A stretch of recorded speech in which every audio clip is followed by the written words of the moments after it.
Sa isang komersyal na trend kung saan ang isang lalaki na naka-headphone ay tinatamasa ang kaligayahang dulot ng musika. Sumasabay siya sa tugtugin at ginagalaw niya ang kanyang katawan at ritmo sa kantang kanyang pinapakinggan. Tumingin siya sa kanan niya at nakita niya ang isang lalaki na nakasut pawis na pawis dahil mukhang may inaalala siya. Hinahabol daw siya ng asawa ni Bro Cos WTF.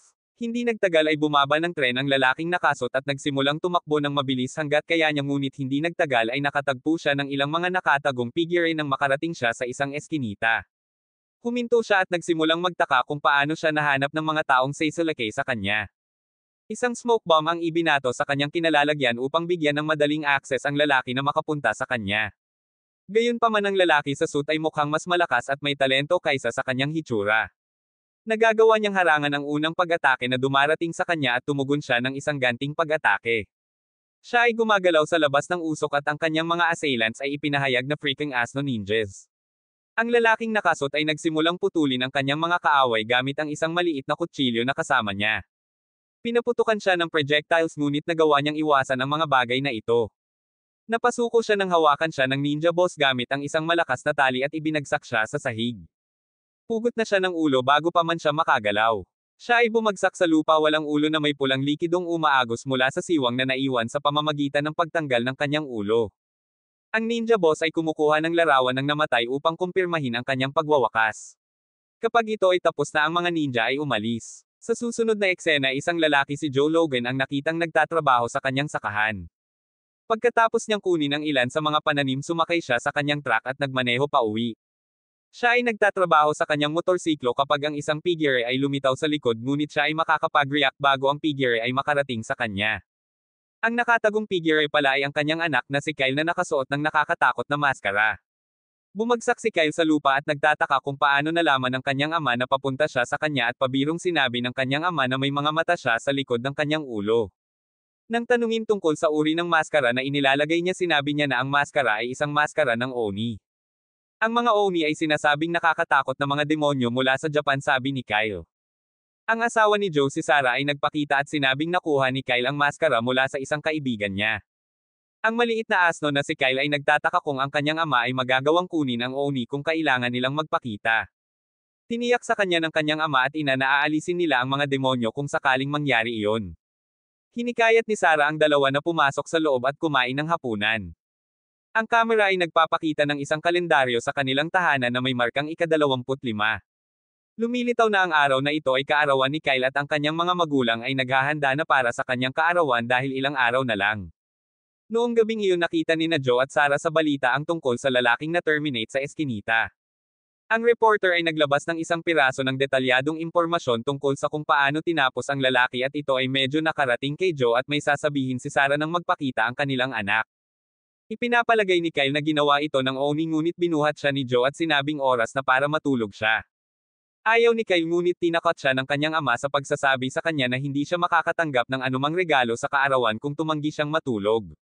Pagkatapos niyang patulugin ang kanyang anak ginamit ni Joe ang kanyang cellphone upang tingnan ang status ng mga CCTV camera na kanyang inilagay sa loob at paligid ng kanyang bahay. Bumalik siya sa sala kung saan nakita niyang nag-aalala pa rin ang kanyang asawa sa lalaking na-terminate. Tiniyak ni Joe sa kanyang asawa na walang dapat ipag-alala dahil sila ay ganap na nakatago at hindi mahanap. Nag-aalala rin si Sarah sa Reaper ngunit tiniyak sa kanya ni Joe na ang gawain sa pag-aalis ay tila hindi niya gawa-gawa dahil palagi siyang nagtatrabaho ng mag-isa. Tiniyak ni Joe sa kanyang asawa na magiging maayos lang ang lahat mula rito. Ang ilang mga eksena ay nagpapakita kung gaano kasaya ang pamilya na ginugugol ang kanilang buhay sa pagtatago. Tinitiyak pa ni Joe na linisin ang kanyang mga print anumang oras na lumabas siya. Hindi nagtagal nasa sala na sina Sarah at Joe nang malaman nila sa balita na may isa pang pag-atake at ito ang naging pang-apat. Dahil dito ay seryosong nag-alala si Sarah at mukhang nag-aalala rin si Joe ngunit hindi siya nagpapakita ng anumang senyales nito. Sa wakas ay ika-25 na nakaarawan ng kanilang anak. Nanatili sila sa labas ng bahay at may mini party para sa kanilang anak upang ipagdiwang ang kanyang araw. Si Joe ay tumutugtog ng gitara at kumakanta rin para sa kanya upang mapasaya ang kanyang anak. Bibigyan niya siya ng bagong maskara bilang regalo sa kaarawan na sinasabing gusto niyang makita ang kanyang anak na nakamaskara. Tinanggal ni Sarah ang maskara at sinabing mas gusto niyang makita ang mukha ni Kyle na walang maskara. Natapos ang pagyakap ng tatlo at ipinagtapat din nila ang kanilang pagmamahal sa isa't isa. Pagkatapos ng party at selebrasyon pinatulog si Kyle. Nagising si Joe sa kalagitnaan ng gabi at ganoon din ang nangyayari sa kanyang asawa. Sinabi niya sa kanyang asawa na manatili muna habang sinusuri niya ang bahay. Bumaba siya ng hagdan at nakarating sa parlor ngunit tila wala siyang nakitang kakaiba. Noon lang nakita niya ang dalawang ninja na nakatingin sa kanya mula sa labas ng bintana na parabang mga multo. Bago pa siya makapag-react pumasok ang dalawang ninja sa bahay at inatake siya. Nagagawa niyang lumaban sa dalawa na tila mas sanay siya kaysa sa kanila. Pinaglalaban niya ito sa dalawa nang marinig niyang tinawag siya ng kanyang anak mula sa itaas. Na-distract siya dito at naputol siya. Itinulak niya ang kanyang mga salarin at nagsimulang tumakbo sa hagdan ngunit siya ay binaril ng paralisadong mga karayom. Nahulog siya sa lupa dahil sa epekto ng mga karayom euro na ito. Hindi pa siya handang sumuko at patuloy siyang gumapang sa hagdan para subukang mapuntahan ang kanyang anak. Umakyat siya sa itaas at lubos siyang nadurog nang makita niya ang boss ninja na nakatayo sa ibabaw ng katawan ng kanyang asawa at anak. Mayroon ding ilang uri ng electronic device na kumikislap sa kanilang mga mukha. Pinagtatawanan ng amo ninja si Joe at sinabing lumaban ng husto ang kanyang asawa ngunit pagkatapos ay itinulak niya ang kanyang espada sa leeg ni Sarah para lalong mabali si Joe. Sinubukan ni G na lapitan ang kanyang asawa at anak ngunit isang ninja ang lumitaw mula sa likuran at tinutusok siya ng espada. Bumagsak si Joe sa lupa habang iniunat ang kanyang kamay sa kung saan nakahiga ang kanyang pamilya. Narinig ng ninja ang sirena ng pulis na papalapit sa bahay at nagtataka sila kung paano nila nakuha ang impormasyon ng kung ano ang nangyayari ng ganoon kabilis. Mabilis na naglaho ang mga ninja bago makarating ang mga pulis sa bahay. Dumating ang mga pulis ngunit ang tanging nakita nila ay ang bangkay ni Joe at ng kanyang asawa at anak. Sa susunod ang katawan ni Joe ay natatakpan sa morgue nang bigla itong muling nabuhay. Hinailan ni Bro ang isang Lazarus stunt sa kanyang mga nakakatakot na kaaway. Nagpupumiglas siya at nalaglag mula sa platform na kanyang hinihigan. Ang unang bumabalik sa kanyang isipan ay ang mukha ng kanyang asawa at anak habang nakahiga sila sa sarili nilang pool ng pulang likido. Hinanap siya ng dalawang nurse at sinabihan ng babaeng nurse ang kanyang katapat na mabilis na kunin ang doktor. Muling nahimatay si Joe nang tawagin siya ng nurse. Maya-maya ay nagkamalay siya upang makita ang isang doktor at ang nurse na nakatayo sa itaas niya. Sinabi sa kanya ng doktor na siya ay mahimalang nabuhay muli pagkatapos na siya ay ipahayag na patay na ng coroner. Nagtanong si Joe tungkol sa kanyang asawa at anak at sinabi sa kanya ng doktor na hindi nakarating ang dalawa. Bumagsak ang mga luha sa kanyang mga mata nang mapagtantong wala na ang kanyang pamilya. Nang maglaon dalawang federal na ahente ang nagpakita sa ospital. Pumunta sila sa silid ni Joe ngunit sinabihan sila ng doktor na huwag siyang guluhin. Pagkasabi nito ay umalis na ang doktor sa kwarto para sa kanila. Ipinakilala ng lalaki ang kanyang sarili bilang Mike Morris sa FBI at sinabi ng kanyang katapat na ang kanyang pangalan ay Emma. Humihingi ng paumanhin si Mike sa pagdating sa ganoong abala ngunit sinabi niya kay Joe na kailangan ang kanyang tulong tungkol sa patuloy na pagsisiyasat. Tinanong siya ni Mike kung mayroon siyang ideya kung sino ang pumasok sa kanyang bahay o kung ano ang kanilang motibo. Hindi umimik si Joe pero ikinuyong niya ang kamao sa bedsheet. Napagtanto ni Mike na hindi pa handang makipag-usap si Joe at nagpasya siyang iwan ang kanyang card sa tuwing handa na siya. Paglabas nila ng silid sinabi ni Mike kay Emma na may kutob siya na alam ni Joe ang nangyari sa kanyang pamilya. Pagkatapos ay sinabi niya sa kanyang katapat na sila ay maghahalinhinan sa panonood kay Joe sa buong later ng gabing iyon tinawagan ni Emma si Mike upang ipaalam sa kanya na si Joe ay matagal nang nasa bubong. Nakaupo lang siya doon at nagpasya si Emma na huwag gumawa ng anumang galaw maliban kung bibigyan siya ni Mike ng pahintulot na gawin iyon.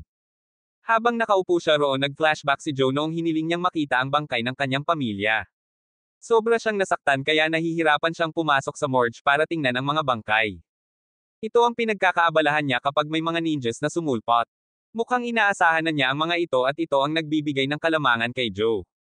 Nagagawa niyang iwasan ang unang alon ng mga pag-atake na nakadirekta sa kanya at tumugon siya ng isang counter-attack. Hinawakan niya ang isa sa kanilang mga espada at sinimulan niyang putulin ang mga ito na may matinding galit na nag-aalab sa loob niya. Mukha siyang mas mapanganib at nakakatakot kaysa dati. Gumagawa siya ng isang kumpas ng kamay at nag-activate ng ilang uri ng kapangyarihan ng ninja. Ito ay sapat na upang gawin siyang mas mabilis at mas malakas. Sabay-sabay niyang pinapawi ang isang grupo ng mga ninja sa kanilang mga ulo at ito ay upang ipakita kung gaano siya kalakas. Napagtanto ni Emma na may mali at tumakbo siya roon upang tingnan si Joe ngunit si Joe ang unang lumapit sa kanya at pinaalis siya upang panatilihing ligtas siya at upang pigilan siyang makita kung ano ang nangyayari. Kapag wala na si Emma sa equation bumalik si Joe sa pagwawakas ng mga ninja. Itinulak niya ang isang grupo ng mga ninja sa elevator at pinutol ang mga ito. Kasabay nito dumating si Mike sa ospital at nagsimulang magtaka kung bakit hindi sinasagot ni Emma ang kanyang mga tawag. Naiwan siyang gulat na gulat nang makita niya ang isang grupo ng mga katawan na nakahandusay sa harap ng pinto ng elevator. Matapos wakasan ang lahat ng mga ninja, si Joe ay nahaharap sa boss ninja. Ang boss ninja ay kinukutya at pinagtatawanan si Joe na sinasabi niyang matigas ang ulo at ayaw mamatay. Naaalala ni Joe kung paano tinapos ng lalaki ang kanyang asawa at hindi siya nag-aksaya ng oras na sundan siya. Hindi niya binibigyan ng pagkakataon ang boss habang naghahatid siya ng ilang hiwa sa kanyang katawan tulad ng isang bag ng crappy ass meat. Dinesermahan niya ang lalaki at itinulak ito sa pader habang sinasaksak niya ito ng maraming beses. Ang boss ninja ay bumagsak sa lupa at tinanong siya ni Joe kung paano niya nahanap siya at ang kanyang pamilya. Sumagot ang ninja na maaaring baguhin ni Joe ang kanyang hitsura sa lahat ng gusto niya, ngunit ang kapalaran ay palaging hahabol sa kanya. May device pala si Joe na nagtatakip sa tunay niyang anyo. Inalis niya ang device para ibunyag ang kanyang tunay na anyo at ito ang parehong device na kumikinang noong pinatay ang kanyang asawa at anak. Bago umalis ng ospital, pumunta si Joe sa morgue para tingnan ang bangkay ng kanyang asawa at anak. Pagkatapos nito, bumalik si Joe sa kanyang bahay. Naghukay siya ng isang kahon na itinago niya sa mga dingding. Ang kahon ay naglalaman ng larawan niya at ng kanyang pamilya at mayroon ding pulang maskara sa loob ng kahon. Tinitingnan niya ang larawan at naaalala niya ang lahat ng masasayang pagkakataon na kasama niya ang kanyang pamilya. Iniiwan niya ang lahat sa loob ng bahay at lumabas pagkatapos magbuhos ng gasolina kung saan-saan. Pagkatapos ay itinapon niya ang isang nasusunog na kahoy sa bahay at nilamon ng apoy ang buong bahay. Tumalikod siya sa bahay, isinuot ang pulang maskara at isinuot ang kanyang hoodie na parang isang nakakatakot na gangster habang lumalayo siya habang ang bahay ay nasusunog sa likuran niya. Nag-transition ang eksena kay Joe na nagising mula sa isang masamang panaginip na nagpapaalala sa kanya kung paano namatay ang kanyang pamilya. Nasa harap niya ang ninja boss at itinali niya ng patiwarik ang lalaki para pasakitan siya. Pagod na si Joe at bumagsak siya sa lupa. Maya-maya lang may lumabas na matandang lalaki at tinawag si Joe sa ibang pangalan, Hygen. Naglakad ang lalaki patungo kay Joe at sinabing nagulat siya nang makitang muli si Joe dahil naniniwala siya na ang susunod nilang pagkikita ay sa kabilang buhay. Dinala ng matanda si Joe sa kanyang silid kung saan ang tanging nakikita ay isang kama. Tinanong ng matanda si Joe kung bakit wala siyang disguise at sumagot si Joe na nakahanap na ang organisasyon ng paraan para makita ang kanilang mga disguise. Hinikayat ni Joe ang matanda na alisin ito, ngunit mukhang hindi pa handa ang lalaki. Ang matanda ay lumilitaw na isang doktor at malinaw niyang napagtanto na si Joe ay gumamit ng isang madilim na sining ng lubos na kamalayan at ito ang dahilan kung bakit siya binugbog. Sinasabi niya sa kanya na huwag na siyang uulitin dahil baka mapatay lang siya nito. Iginulong ng matanda si Joe sa kanyang tagiliran at nagulat siya nang makita niya ang malalim na sugat na naiwan ng espada na dumaan sa dibdib ni Joe. Laking gulat niya na buhay pa si Joe at sumipa kahit butas ang dibdib. Dapat daw ay patay na siya kahit hindi gumagamit ng lihim na sining. Napagpasyahan ng lalaki na si Joe ay mayroong isang tao na nagpapanatili sa kanya ng buhay o siya ay nabubuhay lamang sa pamamagitan ng swerte. Naghahanda ang lalaki na magtrabaho kay Joe. Bago magsimula, sinabi niya kay Joe na aabutin siya ng 5 hanggang 6 na araw bago siya ganap na gumaling. Ang gusto lang ni Joe ay makagalaw para makakuha siya ng mga sagot mula sa ninja boss na nakatambay sa labas. Pagkatapos nito, plano niyang tugisin ang lahat ng mga taong nag-terminate sa kanyang pamilya. Wala siyang tutulong sa kanya kaya kailangan niyang gawin ito ng mag-isa. Ang matanda ay bumaba sa negosyo at nagsimulang operahan si Joe. Hindi nagtagal nagising si Joe at naigagalaw niya ang kanyang katawan. Tiningnan niya ang kanyang backpack at nakita niya ang card ni Mike sa loob. Pagkatapos nito, nag-armas siya ng espada at lumabas para salubungin ang ninja boss na iniwan niyang nakabitin. Tinutulak niya ang espada sa lalaki para mapasigaw ito. Medyo sumisigaw ang lalaki pero pinagtatawanan si Joe. Pinaalalahanan niya si Joe na ang mga ninja ay itinayo upang hindi kailanman langit-ngit. Sinabi ni Joe na alam niya ito at iniwan ang espada sa loob ng lalaki. Ipinagpapatuloy ito ni Joe araw-araw. Pagkatapos niyang putulin ang lalaki gamit ang espada, iniwan niya ang espada sa loob ng lalaki. Ang lalaki ay nananatiling buhay at kahit na nagsasalita tungkol sa kung gaano siya nasisiyahan sa pagwawakas sa asawa at anak ni Joe. Si Joe ay nagbuhos ng gasolina sa ilalim ng lalaki at sinabi sa kanya na susunugin niya ang alaala ng kanyang pamilya sa kanyang mga mata. Plano niyang wakasan siya sa pinakamasamang paraan na posible at hindi man lang siya bigyan ng pagkakataong mabuhay. Gusto niyang wakasan siya sa paraang makaramdam pa rin siya ng sakit sa kabilang buhay. Matapos sabihin ni Joe sa lalaki ang lahat ng mayroon siya para sa kanya, ibinagsak niya ang posporo na hawak niya at nilamon ng apoy ang boss ng ninja. Sumisigaw siya sa matinding sakit ngunit iniwan siya ni Joe na nakabitin doon. Samantala si Mike ay ipinaalam ng kanyang amo na ihinto ang investigasyon at makikita si Mike na nakikipagtalo sa kanyang amo. Sinabihan siya ng amo na wala silang magagawa sa kaso dahil hindi nila alam kung kanino ang pulang likido sa bubong. Wala ring surveillance footage para sabihing may nangyari noong gabing iyon, sabi niya. Sinabi ng lalaki kay Mike na hindi niya desisyon ang gawin dahil ang utos ay nanggaling sa itaas. Pagkatapos ay sinabihan ng lalaki si Mike na pumili ng isa pang kaso dahil masasaktan siya kung mapatalsik si Mike kapag malapit na ang kanyang pagre-retiro. Pagkalabas ng opisina pumunta si Mike sa kinaroroonan ni Emma. Pinagalitan niya ito sa hindi pag-aaway tungkol sa kaso na malapit ng ihagi sa ilalim ng alpombra, ngunit pinatahimik ni Emma si Mike at ipinaalam sa kanya na ang pinakamahusay na solusyon ay ang makipaglaro lamang. Alam niyang may nangyayaring makulimlim at ginagawa nila ang kanilang makakaya para pagtakpan ang lahat. Ipinaalam niya kay Mike na nakagawa na siya ng ilang paghuhukay kay Joe Logan dahil nalaman niya na ang pangalang Joe ay walang iba kundi isang alias. Wala ring impormasyon sa kanyang asawa at anak. Sinabi niya kay Mike na siya ay talagang tama tungkol sa kaso na mas malalim kaysa sa naisip nila. Sa kabilang banda si Joe ay nagpapasakit sa ninja boss. Kinuha niya ang kanyang backpack, sumakay sa kanyang bisikleta at nagsimulang maghanap ng mga sagot tungkol sa mga nag-terminate sa kanyang pamilya. Ang unang gusali na kanyang tinatahak ay lumabas na walang laman na walang mga residente sa loob ng bahay. Ipinagpatuloy niya ang kanyang paghahanap sa lahat ng lugar na alam niyang makakakuha siya ng mga sagot, ngunit patuloy siyang nahuhulog. Hindi nagtagal ay nadismaya siya at nagpa siya na alisin ang init sa isang bar sa gilid ng kalsada. Ginagawa niya ito nang pumasok ang dalawang pulis sa bar. Ang mga pulis ay hindi disenteng hinawakan ang isang ginang na nasa loob ng bar bago sila tumuloy upang makipagkita sa attendant na siya ring may-ari. Nang walang sinasabi, naglalabas ang may-ari ng pera at ipinahayag na ito ang lahat ng mayroon siya. Ang mga pulis ay hindi handa na magkaroon nito at hinihiling nila na bigyan niya sila ng higit pa. Umabot pa sila hanggang sa idikit ang ulo niya sa mesa. Ang isa sa mga pulis ay tumingin kay Joe na abala sa kanyang inumin. Tinanong siya ng pulis kung siya ang nakaparada sa labas ng motorsiklo, ngunit tumanggi si Joe na sumagot.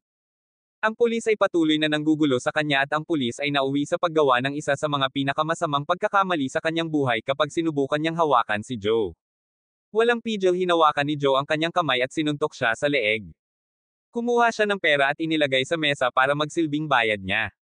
Tumalikod siya para magsimulang umalis, ngunit sinubukan siyang hampasin ng ibang pulis mula sa likuran.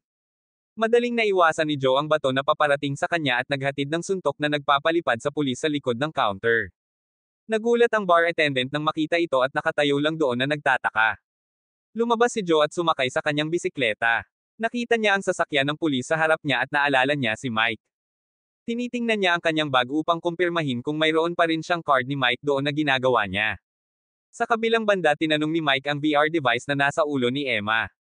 Pagkatapos ay sinabi sa kanya ni Emma na ang mundo ay dahan-daang lumilipat patungo sa virtual reality at ang teknolohiya ay lahat salamat sa kumpanyang kilala bilang OUZA. Noon lang nakatanggap siya ng tawag mula sa hindi kilalang numero at nang sinagot niya ang tawag, si Joe pala. Mabilis na sinenyasan ni Mike si Emma para ipaalam na kailangan niya ang tawag para matrace. Sinabi ni Joe na mayroon siyang ilang mga katanungan para kay Mike at kailangan nilang mag-usap. Hindi nagbigay ng positibong sagot si Mike at ibinaba ni Joe ang tawag.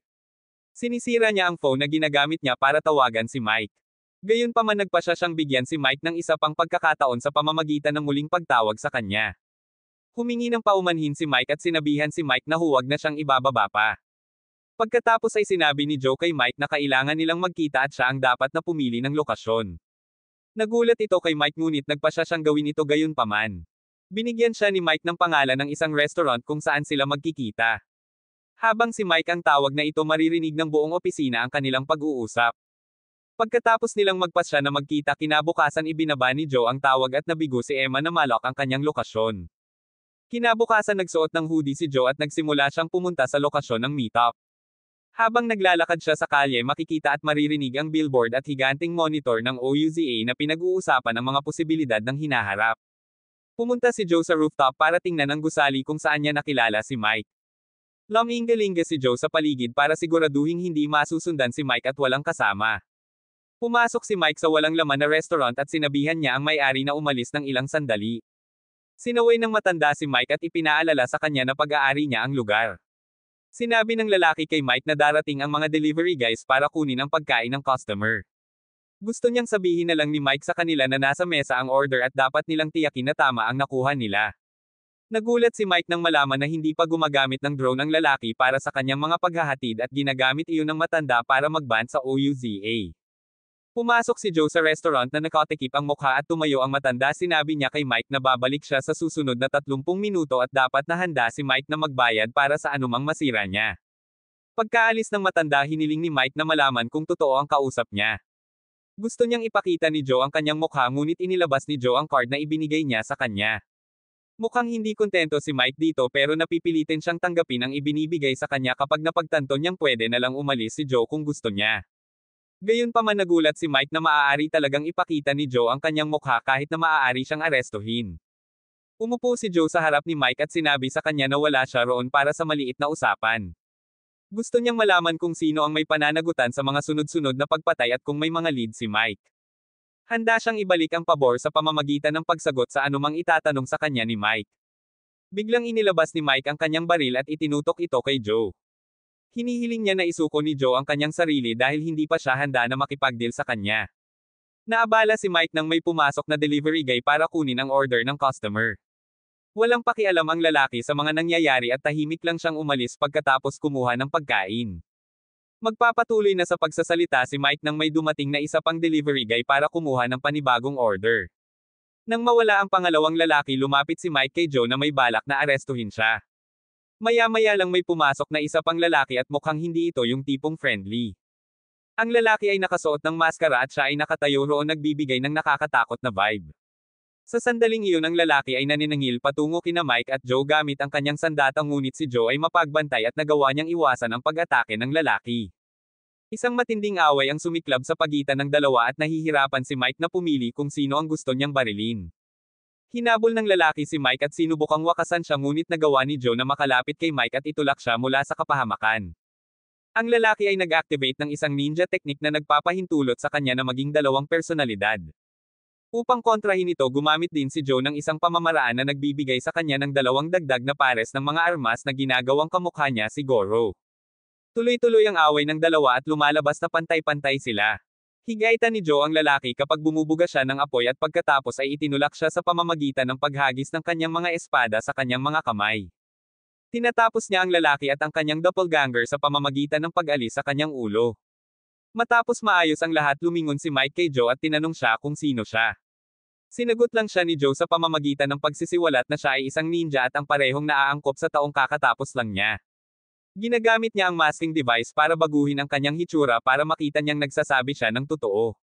Nagulat si Mike sa narinig niya dahil puro chismis tungkol sa pagkakaroon ng mga ninja ang naririnig niya. Maya-maya lang ay may mga armadong lalaki na huminto sa harap ng restaurant. Nagpaputok sila ng rocket sa gusali at tumakas pagkatapos gawin ito. Si Mike at Joe ay namamahala na magtago sa likod ng isang mesa. Namuo ang alikabok at napagtanto ni Mike na wala na si Joe.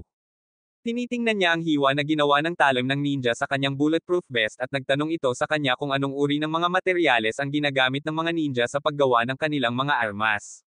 Ang mas mahalagang tanong ay kung sino ang gumagawa ng mga armas. Isang OZAD na lumalabas sa likod niya ang nakakuha ng kanyang atensyon at siya ay lumingon pabalik upang tingnan ang higanting monitor na nagpapakita ng ad. Nang maglaon isang matandang lalaki na lumilitaw na pinuno ng mga ninja ay nalaman na ang pagtatangkang pagpatay kay Joe ay nabigo muli at siya ay buhay pa.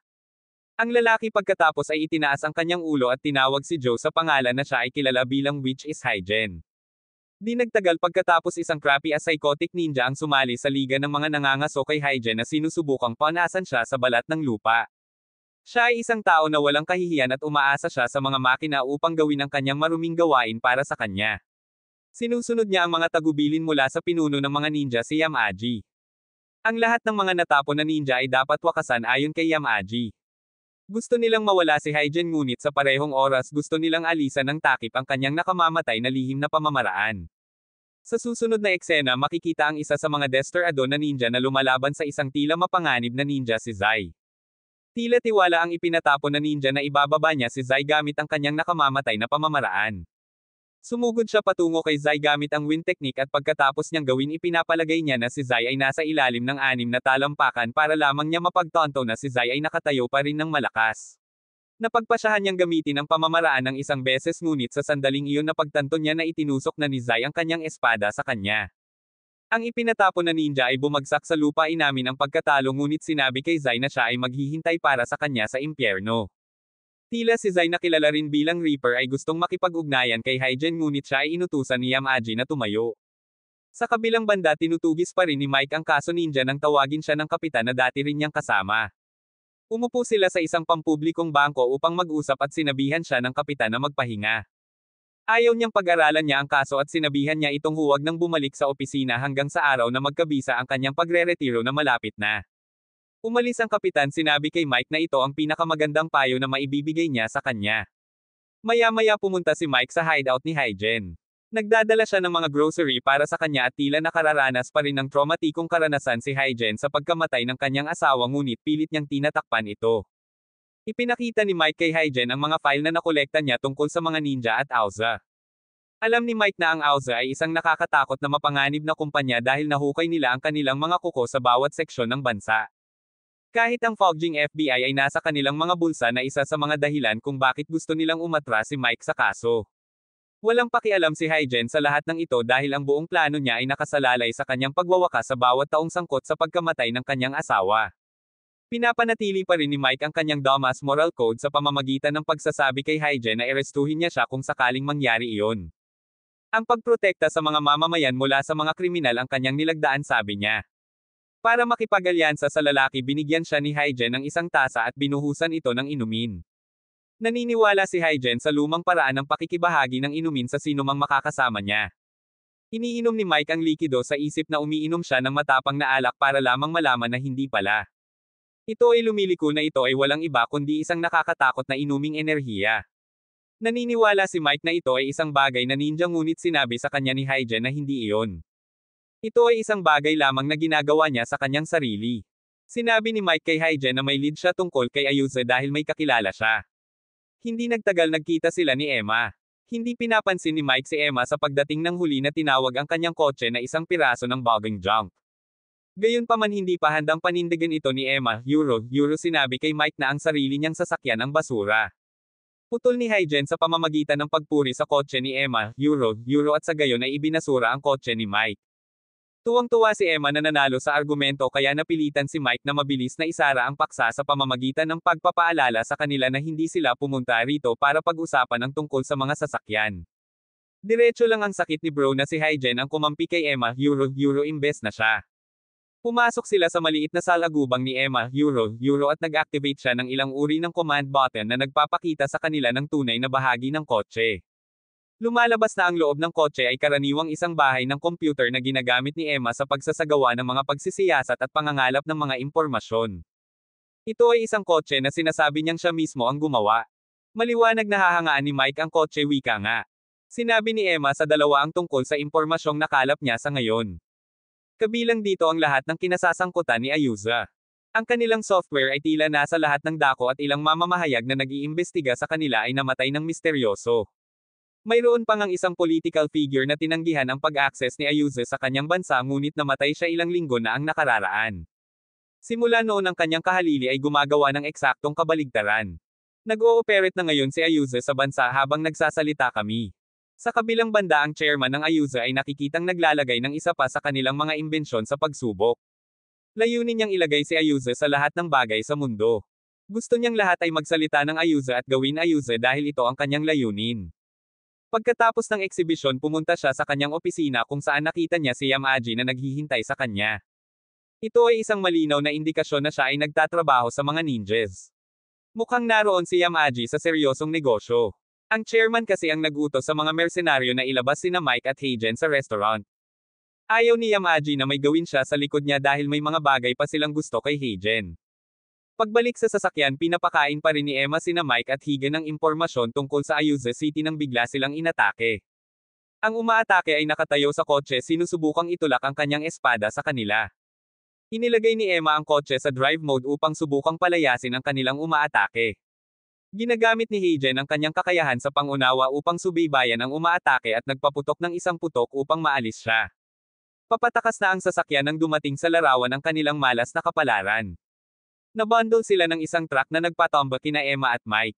Naiwan si Heijen upang labanan ang assassin na humahabol sa kanila. Upang makayanan ng maraming pag-atake ng mamamatay tao isinaaktibo ni Heijen ang kanyang maraming mga kamay.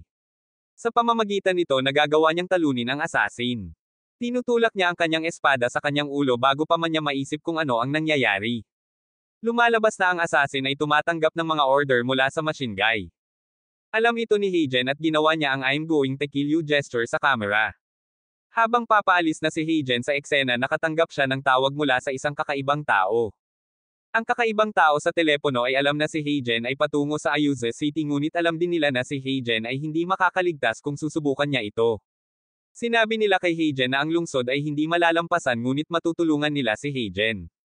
Sinabi nila kay Heijen ang isang lumang tula ng ninja na nakakuha ng atensyon ni Heijen. Ang boses ay nagbibigay kay Heijen ng pagkakataong magtiwala sa kanya o hindi. Sinabi nila kay Heijen na magtungo sa isang tiyak na lokasyon at maghintay para sa karagdagang mga tagubilin. Isang flashback scene ang nagpapakita kay Mike na inaalala kung paano siya nawala ng pamilya dahil sa kanyang pangako sa kanyang trabaho. Nagising siya sa kama ng ospital at naroon na si Heijen halos atakihin sa puso ang matandang P***. Sinamahan sila ni Emma sa silid ng ospital at sinabi ni Heijen sa kanila ang tungkol sa kakaibang boses na nakipag-ugnayan sa kanya. Gustong magtiwala ni Heijen sa boses dahil sa ninja poem na binanggit nila. Tanging mga exiled ninjas lang dapat ang nakakaalam nito at ito ang kanyang pinagkakatiwalaan. Paalis dito sinabi ni Emma sa dalawa na nakahanap siya ng site sa motherfucking dark web. Ito ay isang lugar kung saan nagtitipon ang mga taong napupuot kay Auza. Tila ang admin ng site ay isang dating mananaliksik para sa Auza. Pagkatapos ng buong usapan tumayo si Heijen para umalis at ito ay nang tanungin siya ni Mike kung alam ng kanyang asawa na siya ay isang ninja. Sinabi ni Heijen sa lalaki na ang kanyang asawa ay isa ring ninja at pareho nilang sinira ang code ng ninja na sumasaway sa kanila na maging emosyonal na nakakabit sa kanilang mga kasama. Sa paglaon si Yamaji ang chairman ng Auza at ang iba pang nangungunang mga lalaki ay makikitang nagpupulong. Ang kaitikot-takot na lalaki sa makina ay interesado na ibagsak si Heijen ngunit inilagay siya ni Yamaji sa kanyang lugar na nagpapaalala sa lalaki na kailangan nilang makuha ang mga diskarte ni Heijen bago siya ilagay sa ilalim ng 6 na talampakan. Ang Kabol ay hindi nag-aalala tungkol kay Mike dahil alam ni Yamaji na madali nila itong mapupuksa kung mapatunayang may problema siya. Pagkatapos ng pulong sinabi ng chairman sa isa sa mga ninja si Dili ang tungkol sa kanyang plano na mang-alap ng data mula sa lahat ng mga laban ni Heijen. Ito ang dahilan kung bakit siya pumayag na magtrabaho kasama ang mga ninja sa unang lugar.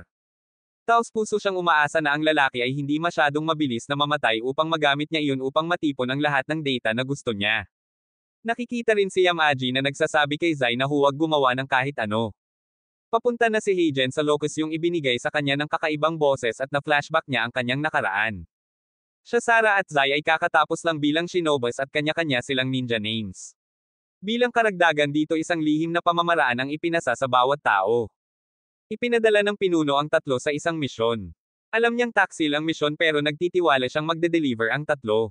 Si Heijen at Zai ay tila matalik na magkaibigan noon ngunit tanging tadhana lamang ang nakakaalam kung ano ang nangyari sa kanila. Habang nasa misyon binaril si Sara ngunit nagawa ni Heijen na mailabas siya. Namatay siya ngunit binuhay siya ni Heijen. Ayaw mabuhay ni Sara at sinubukan niyang wakasan ang sarili ngunit nandyan si Heijen para pigilan ang kanyang kalokohan. Gusto ni Sara na ipagpatuloy ng lalaki ang misyon ngunit sinabi niyang hindi. Ipinaalala niya sa kanya na hindi sila pinapayagang maging emosyonal ngunit ipinaalam ni Heijen sa ginang na huli na ang lahat. In love na siya kay Sara simula nung una niya itong makita. Sa sandaling ito napagtanto ni na Heijen at Zai na hindi sila sinadya upang magkasama. Ito ay sa sandaling ito na ang dalawa ay nagbabahagi ng kanilang unang halik at sa gayon ay sinira ang ninja code. Si Heigen ay namamahala upang panatilihing buhay si Sara at nang sa wakas ay mahanap sila ni Zai nagulat siya sa posisyon na nahanap niya ang dalawang lovebird. Ngayon sa kasalukuyang araw sinubukan ni Mike na tawagan si Heigen ngunit hindi niya ito sinasagot. Nagtataka siya kung saan nilagay ng Domas ang cell niya dahil papunta siya sa contact nila para kausapin siya. Noon lang nakatanggap siya ng tawag mula sa dati niyang partner na nagtatanong kung bakit hindi siya pumasok. Ipinaalala niya sa lalaki na papasok lang siya sa araw ng kanyang pagre-retiro. Iniisip ni Mike kung wala na bang makakalampas sa asshole na ito. Nagkita sina Mike at Emma upang subaybayan ang lead na mayroon sila. Samantala si Heigen ay nasa lokasyon kung saan sinabi sa kanya ng boses na manatili. Nakatanggap siya ng tawag mula sa boses na nagpapalam sa kanya kung paano gumagana ang sistema ng seguridad ng lungsod. Ang bawat taong pumapasok sa lungsod ay dumaan sa paghahanap sa database at kung sino ang hindi kwalipikado ay ibabalik. Ang sinumang tumanggi ay pinaputukan ng walang pag-aalinlangan. Mayroon ding simboryo na tumatakip sa lungsod na tanging hangin at ulan lang ang pumapasok. Ang pagpasok mula sa ilalim ng lupa ay parang imposible rin dahil may mga sensor sa ibaba. Gayunpaman ang boses ay may mga schematics ng underground at dito nila gustong dumaan si Hagan. Kung malalampasan niya ang mga laser at lahat ng mga bitag na matatagpuan sa kanyang landas, maaabot niya ang electromagnetic barrier na humahantong sa lungsod. Magagawang patayin ng boses ang kuryente sa loob ng 5 segundo na magbibigay kay Hagan ng pagkakataong makapasok sa lungsod. Makakakuha lamang si Hagan ng 5 segundo at magsisimula ang misyon sa paglubog ng araw. Sa kabilang banda may larawan si Mike kung sino ang kanyang sinusubaybayan. Ang kanyang pangalan ay Jason Cardenas at may posibilidad na nagbago ang kanyang hitsura ngunit hindi ito problema para kay Mike dahil siya ay may mga mata para sa ganitong uri ng bagay. Matapos makuha ang lahat ng impormasyong kailangan niya mula kay Emma, Euro patuloy na sinusubaybayan ni Mick si Jason ng mag-isa. Oras na para makalusot si Hagan sa lungsod at nagsimulang gabayan siya ng boses kung saan siya dapat dumaan at hindi. Ang kanyang pisikal na lakas ay inilalagay sa pagsubok kapag kailangan niyang iwasan ang mga laser. Si Hagan ay isang motivated na asshole at hindi ito hadlang kahit kaunti. Gayunpaman hindi nagtagal ay tumunog ang sistema ng alarma upang ipaalam sa mga gwardya na may nanghihimasok sa Sector D. Lalagpasan na ni Hagan ang electromagnetic barrier nang siya ay pinigilan ni Zai na naging dahilan upang hindi niya makita ang 5 segundong window na ibinigay sa kanya ng boses. Si Hagan ay nakatayo sa harap ni Zai na sinasabi sa kanya na ang kanyang asawa ay patay na. Gusto niyang malaman kung si Yamaji ang nagbigay ng utos ngunit hindi na lang siya pinansin ni Zai at lumayo. Nakarating na rin si Mike kung saan nakatira si Jason. Sinabi ni Emma kay Mike na makipag-ugnayan sa kanya sakaling magkaroon ng emergency dahil may posibilidad na binabantayan siya ngayon ng FBI. Pumasok si Mike sa tindahan ng laro upang makahanap ng isang nausayang na lalaki na natutulog. Mukhang alam ni Mike na si Jason ang lalaki at nang banggitin ni Mike ang kanyang pangalan mukhang gulat na gulat siya. Samantala nagpupulong sina Yamaji at ang Kabol. Iminumungkahi nila na hayaan nila si Hagan sa lungsod at magpadala ng mga ninja sa kanya. Naniniwala sila na mapipilitin siyang gamitin ang kanyang lihim na sining at makukuha nila ang pamamaraan sa proseso. Ang chairman ni Oz ay para dito dahil gusto rin niyang mangalap ng data sa pakikipaglaban ni Hagan sa kanyang mga kaaway. Plano nilang pangunahan si Hagan sa test room sa pagtatangkang mabawasan ang mga nasawi. Di nagtagal nakipag-ugnayan ang boses kay Hagan na ipinaalam sa kanya na nagpasya silang ipasok siya sa lungsod ngunit ito ay isang halatang bitag at kailangan niyang mag-ingat. Walang pakialam si Hagan kung ito ay isang bitag o hindi dahil nariyan siya upang wakasan ang lahat ng mga sangkot sa pagpatay sa kanyang asawa. Ang lungsod ay may parada na nakatakda sa 7 ng gabi at ito ang parehong oras na gusto ng boses na siya ang mag-strike.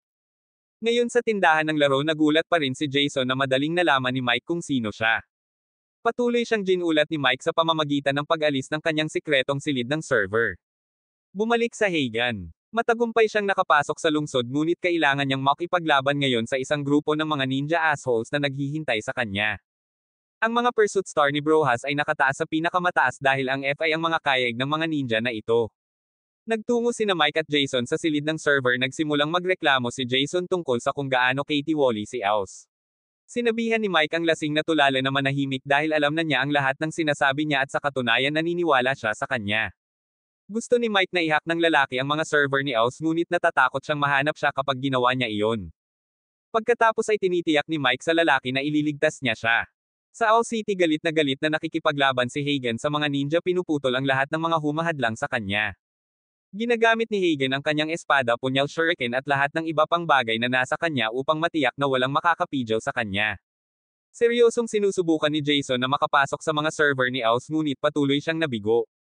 Gayunpaman nakakalusot siya sa isang folder na naglalaman ng mga pangalan ng kanilang mga operatiba at especially iya.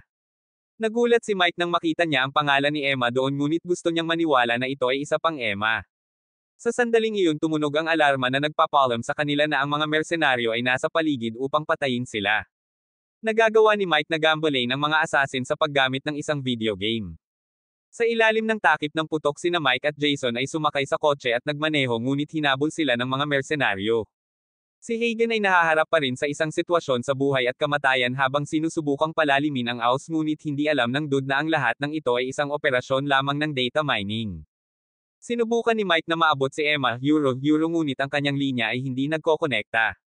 Mainit din ang buntot ng mga mersenaryong Aus. Ang basura ni Mike na tinatawag niyang kotse ay hindi maaaring tumakbo ng mabilis na ginagawang madali para sa mga mersenaryo na maabutin sila. Sinabihan ni Mike si Jason na ihakbang ang preno na nagbibigay sa kanya ng anggulo upang ibagsak ang ilan sa mga mersenaryo. Si Mike ay nakalabas sa kotse na may mga bala na lumilipad sa paligid ngunit ni isa ay hindi nakahawak sa kanya salamat sa kanyang malakas na sandata ng plot. Malapit nang tumagilid ang mga bagay ng mabangga ng kanilang sasakyan ang isa sa mga kotse ng mga mersenaryo na naging dahilan upang ito ay tumagilid. Bumagsak sila sa bush at natamba sila.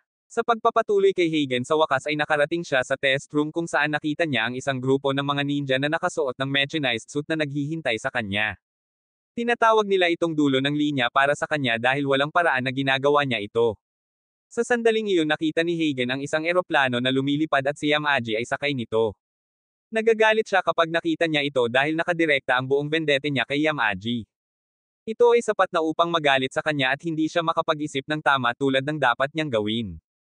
Hindi niya pinapansin ang mga panganib sa kanyang likuran at sinubukang sundan ang sasakyang panghimpapawid ngunit hinaila siya pabalik ng mga mekanisadong ninja. Kahit na pagkatapos nito lumilikha siya ng ulap ng usok sinusubukang itago ang kanilang paningin para lang masundan niya ang nakakatakot na sasakyang panghimpapawid ngunit muli nila siyang pinigilan. Inilalagay lang ni Dude ang kanyang sarili sa isang dehado dahil siya ay nakatutok kay Yamaji habang siya ay may mga nakakatakot na Power Rangers na sinusubukang alisin siya. Napagtanto ni Hagen na ang tanging paraan ay ang paggamit ng kanyang lihim na pamamaraan dahil nasa sitwasyon siya ng buhay at kamatayan. Hindi siya nagatubiling gawin ito kahit na sinabi sa kanya ng doktor na sa susunod na gamitin niya ang pamamaraan ay maaaring huli na niya. Tulad ng pag-activate niya ng pamamaraan siya ay nasusuntok ng mga kaaway at sinimulan nila siyang itapon. Siya ay nawalan ng kapangyarihan laban sa kanila habang ginagamit nila siya bilang bola upang paglaruan. Hindi man lang sila nahihiya na ang Dude ay napipilitang makipag 1v5 laban sa kanila kapag siya ay nasugatan na. Sa sandaling si Hagen ay natamba sa lupa nang wala ng fighting spirit mula sa kanya muli nagpakita si Zai. Kinukutya niya si Hagen pinaalalahanan siya na walang pagtakas sa landas na pinili niya. Galit na galit si Zai kay Yamaji kaya tinawag niya ang kaunting lakas na mayroon siya para lang tumayo at subukang suntukin si Zai sa mukha. Madaling naiwasan ni Zai ang kanyang mabagal na suntok sa puwet at ibinalik siya sa lupa. Hinugot ni Zai ang kanyang espada at aalisin na sana niya si Hagen sa kanyang ulo ngunit muling bumangga ang sandata. Isa sa mga mekanisadong ninja ang nagligtas sa kanyang puwet pinasara ang iba pang mga Power Rangers tumalon mula sa bubong at nag-activate ng bomba upang pigilan si Zai sa paghabol sa kanila. Sa kabilang banda nagawa rin ni Jason na kaladka rin si Mike mula sa pagkakabangga. Ang mga ninjas ay nagtataka kung bakit isa sa kanila ang nagligtas kay Hagen ngunit ang Keitoko takot na as machine guy ay tila walang pakialam kahit kaunti. Ang alam niya ay nagsimula na ang pangangaso para pabagsakin ang lalaki. Pagkatapos ay nagpapadala si Yamaji ng mga tagubilin sa lahat ng kanilang natutulog na ahente upang mahanap si Hagen at hindi siya nabubuhay. Nang sa wakas ay nagising si Hagen natagpuan niya ang kanyang sarili sa isang tubo at ipinakita ng kanyang tagapagligtas ang kanilang sarili. Hinubad nila ang maskara at ito pala ay si Emma, Euro na ikinagulat ni Hagen. Ipinaliwanag ni Emma sa lalaki na sila ay ipinadala upang alisan ng takip ang sekreto ng kanyang pamamaraan ni Yamaji. Ito ang dahilan kung bakit nilapitan ni Emma si Hagen sa pagkukunwari ng isang ahente ng FBI. Tinanong ni Hagen kung alam ito ni Mike ngunit sinabi ni Emma na hindi. Si Emma rin pala ang kakaibang boses na tumulong kay Hagen. Sinusubukan niyang tulungan si Hagen na makaganti. Nagtatrabaho siya para sa mga ninja habang sinusubukang ipagkanulo sila ng sabay. Gustong malaman ni Hagen kung bakit at sinabi niya sa kanya na mayroon siyang sariling mga personal na dahilan. Sinabi sa kanya ni Emma na wala siyang pagkakataon laban sa mga mekanisadong ninja dahil sa kanilang malalakas na suit. Bilang karagdagan ang kanyang lihim na sining ay hindi makakatulong sa kanya ngunit mukhang may solusyon si Emma sa kanyang problema. Naglabas siya ng pulang suit na nagawa niyang nakawin mula sa mga ninja. Ito ay lumabas na ang suit ay dapat para sa pagsubok ngunit pinamamahalaan niyang magnakaw ng hindi nila alam. Samantala patuloy ang paghahanap kina Emma at Hagen. Ito ay kilala bilang ang Gusuko Gear at ito ay idinisenyo upang i-optimize ang ninja fighting skills na nasa freaking record sa loob ng mahigit 600 taon. Sinusubukan ni Emma na i-program ang suit upang magkasya sa katawan ni Hagen at payagan siyang epektibong gamitin ito. Maya-maya nagising si Mike at nakita si Jason sa tabi. Siya dapat ang nagpoprotekta sa lasing na P***K** ngunit ito ay kabaliktaran. 10 days na pala si Mike. Nakatira sila sa isang bahay na ginagamit ng isang tila mayamang tao na bihirang pumunta sa lugar. Alam na ngayon ni Jason na hinahabol din ng FBI si Mike kaya hindi na niya magagamit muli ang kalokohang iyon para sa kanya. Gayunpaman masaya si Mike na nakakalap sila ng ilang impormasyon nang nahack nila ang mga server ni Oz. Sinisikap ni Emma ang kanyang makakaya para gumana ang suit ngunit kailangan niya ng power reactor na magsisilbing puso ng suit. Makukuha lang niya ito sa punong tanggapan na hindi niya mapupuntahan dahil nakakatakot itong magpakamatay. Sa sandaling iyon isang ideya ang lumitaw sa kanyang isipan at alam niyang ito na lang ang natitirang opsyon na natitira nila kung gugustuhin nilang magkaroon ng pagkakataon. Habang siya ay nasa labas patuloy na iniisip ni Hagen ang tungkol sa kanyang namatay na asawa at ang mga alaalang pinagsamahan nila. Di nagtagal na laman ng mga ninja na mayroong isang partikular na bloke sa lungsod na kumonsumo ng mataas na antas ng kapangyarihan sa mga nakaraang linggo. Napagpasyahan nila kaagad na ito ang lugar na ginagamit ni Emma para sa kanyang mga operasyon. Isa sa mga ninja lieutenant si Big D ay nagpasya na kunin ang kanyang personal na unit at patayin si Emma. Pagkatapos ay update ang gamit ng Gasuko nagpasya si Emma na palitan ito ng pangalan na Comway. Ito ay binuo para ma-maximize ang potensyal na labanan ni Hagen ngunit kailangan muna itong may ugnay sa kanyang utak. Sa madaling salita ang suit ay tumutugon sa anumang naisin ni Hagen. Gayunpaman kakailang ganing patulugin ni Emma si Hagen nang mahimbing kung isusuot niya ang suit sa kanya. Ano man ang mangyari kapag nag-synchronize ang suit sa utak ni Hagen hindi siya madyay gising pupunta lang siya pagkatapos makumplito ang proseso. Pagkatapos ay sinabi niya sa kanya na mayroong isang kontra dito at ito ang katotohanan na sa susunod na pagkamatay ni Hagen ito na ang huli niya. Si Emma rin pala ang nagligtas sa kanya noong gabing na-terminate ang kanyang anak at asawa. Isa siya sa mga ninja doon at nakahanap siya ng paraan para pabagalin ang tibok ng puso ni Hagen para parang patay na siya. Galit na tumayo si Hagen hinawakan si Emma sa leeg at tinanong kung bakit hindi niya nailigtas ang kanyang anak at asawa dahil malugod niyang namatay para manatiling buhay sila. Ina-activate ni Emma ang proseso ng suit para mawala si Hagen sa kanyang likuran. Ilang sandali pa dumating si Big D at ang kanyang mga alipor sa kung saan di umano'y nagtatago si Emma at sinalubong sila ng isang bitag na pumipigil sa kanila. Ipinagdiriwang pa rin ni Emma na nahulog sila sa kanyang panlilinlang nang lumitaw ang Kate-Ko takot na machine-dude kung nasaan siya.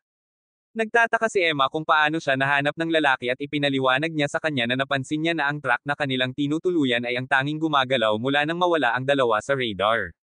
Inamin ng lalaki na matalino si Emma, Euro ngunit hindi siya sapat na matalino.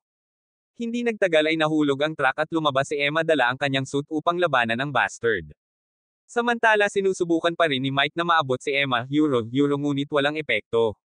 Gusto niyang masubaybayan siya ni Jason ngunit walang paraan para gawin ito dahil kailangan ni Jason ng computer at wala na ang kanyang hideout. Noon lang naalala ni Mike na ang kotse ni Emma ay talagang magsisilbing computer na kailangan nila. Isang malaking away ang naganap sa pagitan ni Emma at ng Kate-Ko-takot na lalaki ngunit sa unang ilang minuto ng laban ay umiwas si Emma at pinaandar ang kanyang computer system upang maisynchronize ang suit sa katawan ni Hagen.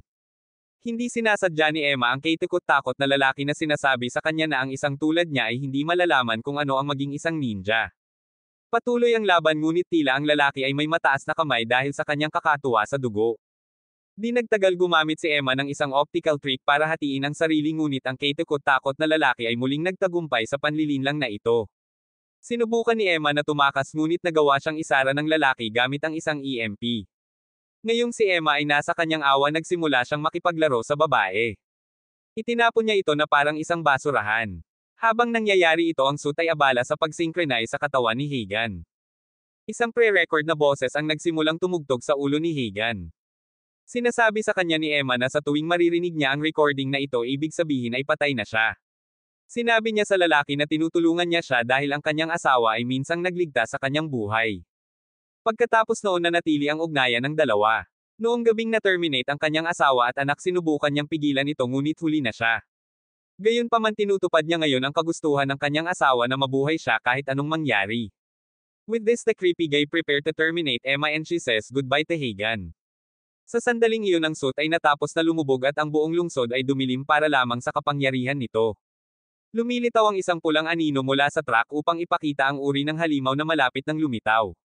Lumabas si Hagen mula sa truck na inalis ang suit mukhang lahat ay nananakot. Nakuha nito ang atensyon ng Kate-Ko-takot na lalaki dahilan upang pakawalan niya si Emma dahil nakita niya ang tila karapat-dapat na kalaban. Alam niyang ibibigay sa kanya ni Hagen ang kasiyahang gusto niya. Sinisingil niya si Hagen ngunit napatumba siya pabalik ni Hagen sa isang pag-atake lamang. Naglakad si Hagen patungo sa kanya at sinubukan niyang gumamit ng sorpresang pag-atake kay Hagen ngunit naiiwasan ito ng lalaki. It turns into a battle of who is the best pero parang hindi man lang pinipilit ni Hagen ang sarili. Habang matikas niyang iniiwasan ang lahat ng mga pag-atake ng kanyang kaaway abala ang lalaki sa lahat ng kanyang makakaya upang mailabas si Hagen. Naaalala ni Hagen ang sinabi sa kanya ni Emma tungkol sa kung paano tumugon ang suit sa anumang nakikita niya at nakakatulong ito sa kanya na palakasin ang pagganap ng suit.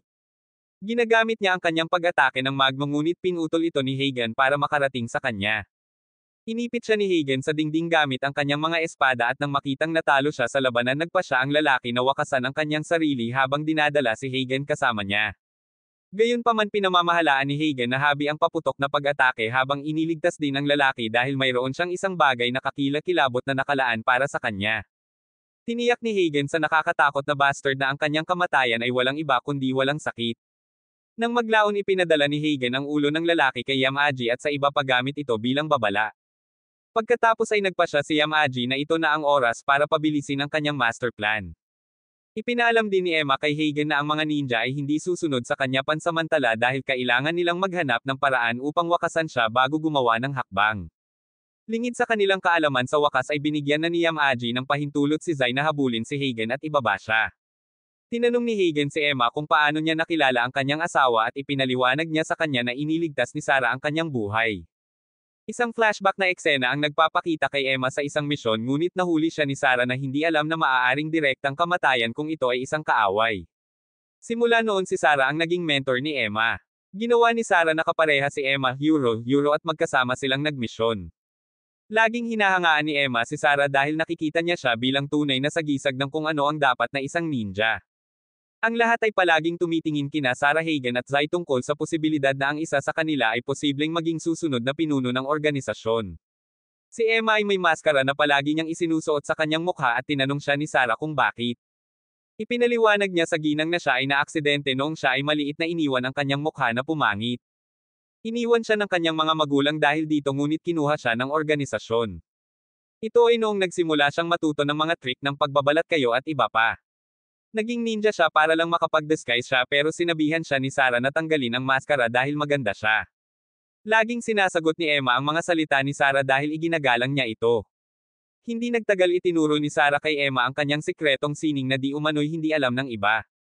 Ito ang sining na nagpapahintulot sa kanya na magmukhang patay ang isang tao.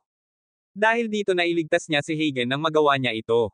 Ang mga panahong ito ang pinakamasayang panahon sa buhay ni Emma, Euro ngunit nabaligtad ang lahat ng mamatay ang dating pinuno na nagbigay ng pagkakataon kay Yamaji na maging bagong pinuno. Nang maglaon sinabi ni Sarah kay Emma na buntis siya na ikinagulat ng ginang.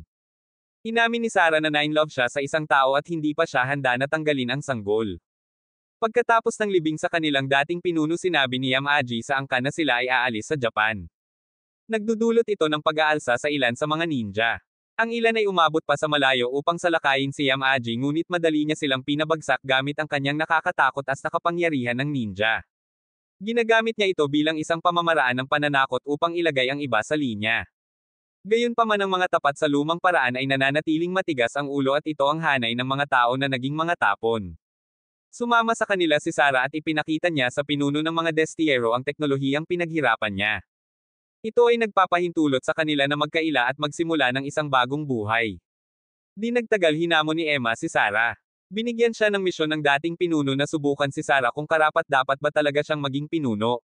Nais ni Emma na alisin ni Sarah ang sanggol upang bumalik siya sa pagiging isang maayos na ninja ngunit tumanggi si Sarah na gawin ito kahit na nangangahulugan ito na mamatay sa kamay ng isang taong itinuturing niyang kanyang pamilya. Isang away ang naganap sa pagitan ng dalawa na naging dahilan upang mag-cross ang mga ito ng armas. Nanalo sana si Sarah sa laban kung hindi siya gumawa ng huling pagtatangka na takpan ang kanyang tiyan upang mailigtas ang kanyang sanggol. Nakita ito ni Emma at napagtanto niya ang antas kung saan handang puntahan ng ginang upang mapanatili ang kanyang anak. Noon pa man ay gusto ni Emma na mamuhay bilang isang ninja ngunit ngayong sira na ang organisasyon ayaw na niyang maging bahagi muli ng mga ito. Naniniwala siya na nawala ang layunin ng organisasyon kung saan siya naniniwala. Pagkatapos ay nagpa siya siyang wakasan ang sarili sa halip ngunit pinigilan siya ni Sarah na gawin ito. Sinabi ni Sarah kay Emma na ang sanggol ay nagbigay sa kanya ng isang bagong layunin at isang pakiramdam ng responsibilidad na wala sa kanya noon. Pagkatapos ay nakiusap siya kay Emma na mabuhay dahil palagi niyang itinuturing siya bilang bahagi ng kanyang pamilya. Ito ang dahilan kung bakit nanatili si Emma sa samahan upang subaybayan ang anumang kalokohan na kanilang niluluto. Pagkatapos nito patuloy silang nag-uusap ni Sarah at nagpatuloy si Emma sa pag-arte bilang tagabantay para sa pamilya. Palaging sinasabi ni Sarah sa kanya kung gaano kahirap bumuhay ng pamilya at naniniwala pa nga siya na mas mahirap ito kaysa sa pagiging ninja. Pagkatapos ay sinabi ni Emma kay Hagen ang tungkol sa lihim na masamang plano na niluluto ni Yamaji sa likod ng mga saradong pinto. Sa susunod ang chairman ng AUZA si Joseph Evans ay nagpapakita ng mga nangungunang opisyal ng gobyerno tungkol sa mga energy core reactor. Tinitiyak niya sa kanila na ito ay magpapatuloy sa buong populasyon at nais niyang aprobahan ito ng gobyerno upang mabilis nilang masubaybayan ang kanilang mga plano. Sinabi ni Emma kay Hagen na bahagi ng plano ni Yamaji ay ibigay kay Ayuza ang mga ninja bilang kalamnan.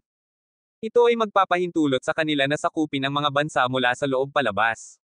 Natutuwa si Emma na nanatili sa loob kung saan napagmamasdan niya ang lahat ng ito. Samantala pinag-iisipan pa rin nina Jason at Mike kung ano ang kanilang gagawin kay Ayuza. Naalala ni Jason na binanggit ni Mike ang isang pangalan Emma, Euro at sinubukan niyang tanungin siya kung sino ang tao. Sa kabilang banda sinusubukan ni Hagen at Emma na umalis sa Ayuza City. Sila ay nasa kanilang karaniwang nakakatawang truck ng asno at ginagawa ni Emma ang kanyang makakaya upang ibagsak ang mga depensa ng lungsod. Sa sandaling magawa niya ito humakbang si Hagen sa gas at tumakbo lampas sa depensa ng bastos na asno ng lungsod. Walang paraan upang ituloy ang mga ito dahil ang lahat ng mga drone at sistema ng seguridad na dapat nilang gamitin ay down. Ang magagawa lang nila ay panoorin lamang ang pagtakas ng truck mula sa lungsod at patungo sa kalayaan. Alam ni Emma na dapat ay pinagsasama-sama ni Yamaji ang kanyang mga plano habang nagsasalita sila at may mataas na porsyentong pagkakataon na gagamitin niya ang mga core ng enerhiya bilang isang paraan upang singilin ang kanyang mapahamak na Gusuko Gear. May isang uri ng crappy-ass test na magaganap sa susunod na araw na sa palagay ni Hagen ay makabubuti para sa kanila na suntukin. Kinagabihan nakaupong mag-isa si Hagen iniisip ang mga sinasabi sa kanya ng kanyang asawa. May kasabihan na lagi niyang sinasabi sa kanya na manatiling malamig na parang yelo at mainit na apoy. Nakikita siya ni Emma na nag-iisip at naaalala niya ang sinabi sa kanya ni Sarah tungkol sa proteksyon ni Hagen. Lumalabas na iniwan ni Sarah si Emma upang protektahan si Hagen sa kahit anong paipong negosyo na kanyang nahanap. Kinabukasan ipinakita ni Joseph sa mga opisyal ng gobyerno ang lakas at kapangyarihan ng Gusuko Gear. Gamit ang Gusuko Gear madali nilang mapapabagsak ang isang grupo ng mga sundalo ng walang labis na stress. Sa pamamagitan nito madali nilang mapabagsak ang ilang tropa ng kaaway at malinaw na mababago nito ang takbo ng laro. Samantala pinasok ni Emma ang isa sa mga sentro ng enerhiya upang magnakaw ng isang core ng enerhiya. Siya ay nakikipag-ugnayan kay Hagen sa lahat ngunit hindi nila alam. Ang Big D ay naruroon din sa pasilidad. Ina-activate niya ang kanyang suit habang sinusubukang tumakas ni Emma at ginagamit ito para harangin ang kanyang mga galaw. Tinawag niya itong Judas na medyo kabalintunaan dahil ipinagkanulo niya sila. Malapit nang matapos si Emma nang magpakita si Hagen para protektahan siya. Masaya si Big D na nagpakita si Hagen dahil matagal na niyang gustong labanan ang nakakainis na turok na hindi mamamatay. Naniniwala si Emma na may trump card ang kalaban na plano nilang gamitin at para maiwasan ito naisip niyang sirain ang core ng reactor. Sumugod siya patungo sa sistema ng reaktor ngunit naharang siya ng isa sa mga armas ni Big D. Inactivate niya ang kanyang handgear upang subukan at iwasan ang nakakatakot na hayop ng isang armas. Habang sinusubukan niyang panatilihin ang kanyang buhay sinusubukan din ni Hagen na ibagsak si Big D. Si Emma ay namamahala upang taser ang isa sa mga armas sa isang punto sa paniniwalang ito ay bibilhin siya ng ilang oras ngunit bago niya malaman kung ano ang nangyayari ang nakakainis na makina ay bumalik muli. Muntik na siyang maging basura minsan pero nagagawa niyang gamulong. Gayunpaman ang lupa sa ilalim niya ay bumigay at siya ay nahulog. Maswerte siya kapag dumating si Hagen sa tamang oras para sunggaban siya. Nauubos ang kanilang swerte nang mapatay ang suit ni Hagen dahil sa pagkawala ng kapangyarihan. Naniniwala sila na tapos na sila dahil ang Big D ay nasa kanilang asno pa rin ngunit sapat na nakakatawa pinapayagan sila ng Big D na manatiling buhay. Gustong-gusto niya ang isang marangal na labanan at dahil hindi na gumagana ang suit ni Hagen naniniwala siya na wala ng anumang dahilan para sa isang away. Gusto niyang magkaroon sila ng maayos na laban sa susunod at dahil dito umalis si Big D. Pagkatapos ng labanan naiwan si Hagen para alagaan si Emma. Tinanong niya ito kung bakit niya itinaya ang kanyang buhay para sa kanya at ipinaalam nito sa kanya na sinusubukan lang niyang matupad ang mga hiling ni Sarah. Noon pa man ay pangarap na ni Sarah na ipagpatuloy ni Hagen ang buhay. Sa sandaling iyon natanggap ni Emma ang abiso na ang kanyang computer ay pinaandar na. Nagtataka siya kung ang mga dummies na tinatawag ang kanilang sarili na FBI ay ang mga kumuha ng kotse o ibang tao. Sinusubukan ni Mike at Jason na maunawaan ang sistema ng computer kapag nakabukas ang radyo. Nagsisimula itong magpatugtog ng isang kanta na tanging si Mike lang ang nakakakilala at ito ay isang kanta na alam nila ni Emma. Si Emma at Mike ay palaging malapit at kahit na nagtatalo sila tila ang dalawa ay may ganitong uri ng relasyon ng mag-ama. Noon pa man ay sinusubukan ni Mike na kunin si Emma bilang kanyang pamilya ngunit nakikita lang siya ni Emma bilang isang kasamahan. Naaalala ni Mike ang lahat ng magagandang alaala nila ni Emma. Mayroong kahit isang partikular na alaala kung saan kumakanta si Mike na parang isang sanggol at ito ay nagpatawa ng husto kay Emma. Sa panahon ngayon biglang tinambangan sina Mike at Jason. Sinubukan ng dalawa na tumakas ngunit hindi pala sila inaatake. Tumingin-tingin sila sa paligid para makitang si Emma at Hagen lang pala. Umupo ang apat at mag-usap. Ito ay kapag Mike confronts Emma tungkol sa katotohanan na siya ay isang ninja all this while. Sinubukan ni Emma na humingi ng tawad ngunit lumabas si Mike sa silid na sinasabing kailangan muna niyang magpahangin.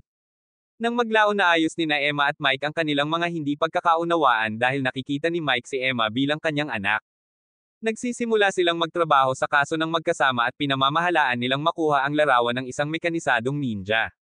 Gayunpaman sa tingin nila ay hindi ito sapat para mapabagsak ang kanilang mga kaaway. Samantala sa wakas ay inaprubahan na ng gobyerno ang anumang gustong gawin ni Ozo. Di nagtagal nagsimulang magplano si Emma at ang kanyang mga tripulante na isara ang mga sentro ng enerhiya habang ninanakaw din ang mga pinagmumula ng enerhiya na kailangan nila upang mapanatili ang kanilang operasyon. Lingid sa kanilang kaalaman sila ay sinusubaybayan dahil may isang piraso ng tracking device na nakaipit sa ilalim ng kanilang track. Samantala si Joseph ay nakikitang pinagalitan si Yamaji dahil sa pagsisikap na maglaro ng passive. Sinabi niya sa kanya na kailangan nilang tapusin ang mga bagay ng mabilis bago ang lahat ng bagay ay magulo. Tinapos ni Yamaji at Joseph ang pagpupulong batay sa pagbabanta. Ipinaalala sa kanya ni Yamaji na ang mga ninja ay may tungkuling paksane ang mga hamak na tulad niya sa balat ng lupa. Galit na umalis ang imbecile na nangangakong gagawing supuko ang isa sa mga ninja ni Yamaji sa susunod na magkamali sila. Ni hindi nga alam ng tanga ang pinagkaiba ng ninja at samurai. Si Zai at Yamaji pala ay kasalukuyang nagluluto ng masarap sa background. Sa kabilang banda si Emma ay nakikita na nagsasabi kay Hagen na kailangan niyang tretuhin ang Gusuko gear tulad ng kanyang asawa. Sa pamamagitan nito ang gear ay gagawa ng pinakamahusay na resulta na kailangan niya. Nag-aalala si Hagen kay Emma, Euro at sinabihan niya itong manatili kay Mike sa ngayon. Pagkatapos ng lahat marami na siyang nagawa at hindi na siya maaaring hilingin sa kanya na gumawa ng higit pa. Tumanggi si Emma na gawin ito dahil may tungkulin siyang panindigan pagdating sa higan. Sa sandaling iyon ang freaking weirdo who calls himself Jason entered the room with a plate of food. Sinadya niya itong gawin para sabay silang kumain sa isang plato. Mukhang nagkakaproblema si Joseph sa Secretary of Defense dahil nagiging duda na ang lalaki sa kung ano man ang nangyayari kay Joseph. Napipilitang isigaw ni Joseph ang nakakainis na politiko na siya lang ang nagsisikap na baguhin ang mundo.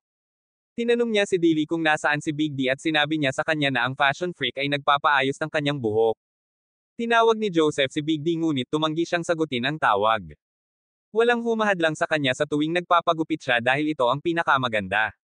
Bukod pa rito alam na niya kung ano ang gustong ipagawa ni Joseph sa kanya at malalampasan lang niya ito kapag tapos na siyang maggupit ng buhok. Galit na itinapon ni Joseph ang kanyang earpiece ngunit kinuha ito ni Dilly para sa kanya na sinasabi sa kanya na pakalmayan ang fuck down. Nang maglaon nakita ni Zai si Joseph sa Gusuko Storage Center at nang tanungin niya ang isa sa mga tauhan kung ano ang ginawa ni Joseph sinabi ni Zai na dumating ang lalaki upang personal na suriin ang gamit ng Gusuko ng Big D upang matiyak na ito ay gumagana ng perpekto. Ito ang unang pagkakataon na gagawin ito ni Big D na ikinagulat ni Zai. Samantala nakahanap si Emma ng isang functional satellite na tila kinokontrol ang lahat ng mayroon si Auza. Kung makukuha nila ito magiging game over na ito para kay Auza. Di nagtagal pagkatapos tinapos ni Big D ang kanyang buhok at sa pamamagitan nito maaari na niyang makuha ang anumang nais ni Joseph na gawin niya. Nakatanggap siya ng tawag mula sa departamento na ang kanyang kagamitan ay ganap ng gumagana at hindi magagawa ng Big D ngunit pag-usapan kung paano ito ang perpektong timing. Inaayos ni Egan at ng team ang kanilang mga bagay kapag biniyayaan sila ng Big D sa kanyang nakakatakot na presensya. Ibinabato nito ang buong team sa panic mode. Mayroon ding mga mersenaryong ayuso na sama-sama kay Big D. Tinanong ni Mike si Emma kung may mga armas ba siyang magagamit at sinabi nito sa kanya na oo. Itinuro niya ito sa tamang direksyon upang sila ni Jason ay makapagpatuloy sa pagtatrabaho sa computer. Ito ay sa isa pang round ng labanan sa pagitan ng Buckethead at Hygen. Umaasa si Big D na magiging iba na ang pagkakataong ito at gusto niya ng away ng purong gilas mula sa lalaki. Pinaputukan ng mga mersenaryo ang computer car ni Emma Euro ngunit gumamit siya ng 3 robot para harangan ang mga bala. Naniniwala siya na ito ay magbibigay sa kanya ng mas maraming oras. Ang mga mersenaryo ay gagamit ng rocket launcher sa kotse ngunit nandyan si Mike para pigilan sila gamit ang isang Gatling gun. Napagtanto ni Emma na kailangan niyang lumabas doon at tumulong. Iniwan niya ang may 4 na mata na weirdo para ipagpatuloy ang anumang ginagawa nila. Si Hygen at Big ay seryosong nakikipaglaban dito tulad ng ginagawa ng mga tradisyonal na manlalaban. Si Emma ay sumama kay Mike ngunit mayroong isang grupo ng mga mersenaryo na darating upang manghuli sa kanila. Iniisip ni Mike kung pakikinggan siya ni Emma tungkol sa pag-iwas sa panganib ngunit walang pagkakataon na mangyayari ito. Habang nagpapatuloy ang laban inaayos ng isang sniper si Mike. Nabaril siya at bumagsak siya sa lupa. Si Emma ay nagsimulang umiyak at sumigaw para magising siya dahil hindi pa siya handang mawala ang matandang Pookie. Isang flashback na eksena ang nagpapakita kay Mike na nagmamakaawa kay Hygen na panatilihing ligtas si Emma sakaling siya ay mamatay. Ipinapaalam sa kanya ni Hygen na ang tanging paraan para matapos ang lahat ng ito ay kapag winakasan niya ang lahat ng ninja. Sa pamamagitan nito magkakaroon si Emma ng pinakamagandang buhay na nararapat sa kanya. Ngayon sa kasalukuyang panahon nakabangon muli si Mike at ang swerte pala niya. Tinamaan ng bala ang bulletproof vest kaya napreserba ang kanyang buhay. Hindi nagaksaya ng oras si Mike sa muling pagkilos. Siya at si Emma ay nagsimulang pabagsakin ang mga mersenaryo habang magkatabing nakikipaglaban. Habang ginagawa nila ito sinisigurado nilang takpan ang likod ng isa't isa at maiwasan ang anumang paraan ng palihim na pag-atake. Sa kabilang banda iniwan ni Big D ang kanyang sarili na bukas na nagbibigay kay Hygen ang pagkakataong itulak ang kanyang mga pinagsanib na espada sa kanya. Ang impaled bastard ay hindi man lang nakakaramdam ng sakit ngunit sa halip pinuri si Hygen para sa isang mahusay na laban. Sumasang-ayon siya na nagkaroon sila ni Hygen ng isang eleganteng labanan laban sa isa't isa na nagpapasaya dito. Sumama sa kanila si Emma sa eksena at tinanong siya ni Big D kung bakit niya sila pinagtaksilan. Pagkatapos ay sinabi ni Emma sa lalaki na ipinaglalaban niya lamang ang kanyang pinaniniwalaan. Tinanggap ni Big ang sagot kahit na ito ay isang mapait na katotohanan na lunukan. Pagkatapos ay sinabihan ni Big D si Hygen na tapusin siya at nang malapit na siya sa kanya nagsimulang umilo ang suit ni Big D. Si Joseph pala ay ginulo ang reactor para ito ay makasira sa sarili. Ito ang pinakamalaking kawalang dangal na aksyon na nakita ni Big D. Pagkatapos ay ginamit ni Big ang huli ng kanyang red suit para protektahan si Hygen dahil halatang kailangan niya itong buhay para maalis si Joseph. Si Emma ay naiwang bukas sa nuclear explosion na malapit nang mangyari. Nagsimulang magmadali si Mike sa eksena. Nagmamadali patungo kay Emma ngunit ginagamit ni Emma ang kanyang mga robot para ibaba siya at protektahan siya mula sa pagsabog na malapit nang mangyari. Pumutok ang pagsabog ngunit mukhang hindi masaya si Joseph dahil plano niyang alisin ang lahat ng ito ng sabay-sabay. Nang mawala ang alikabok ligtas na sina Hygen at Mike ngunit malapit nang mamatay si Emma. Gayunpaman masaya siya na buhay si Mike. Pagkatapos ay ginamit niya ang pagkakataong ito upang ipakita kay Mike kung ano ang hitsura ng kanyang tunay na mukha ngunit nakikita siya ni Mike bilang pareho. Nang malapit na niyang isuko ang multo naalala niya ang ilan sa mga magagandang alaala nila ni Mike habang nabubuhay. Namatay si Emma na may ngiti sa kanyang mga labi upang ipakita na itinuring din niya si Mike bilang kanyang pamilya. Habang inililibing si Emma, Euro nanumpa si Mike na sisirain si Elsa para sa pagpunit ng kanyang puso sa paraang ginawa nila. Sa wakas ay handang-handa na sina Hygen, Mike at Jason na gawin ang anumang kinakailangan upang maalis ang masamang organisasyon.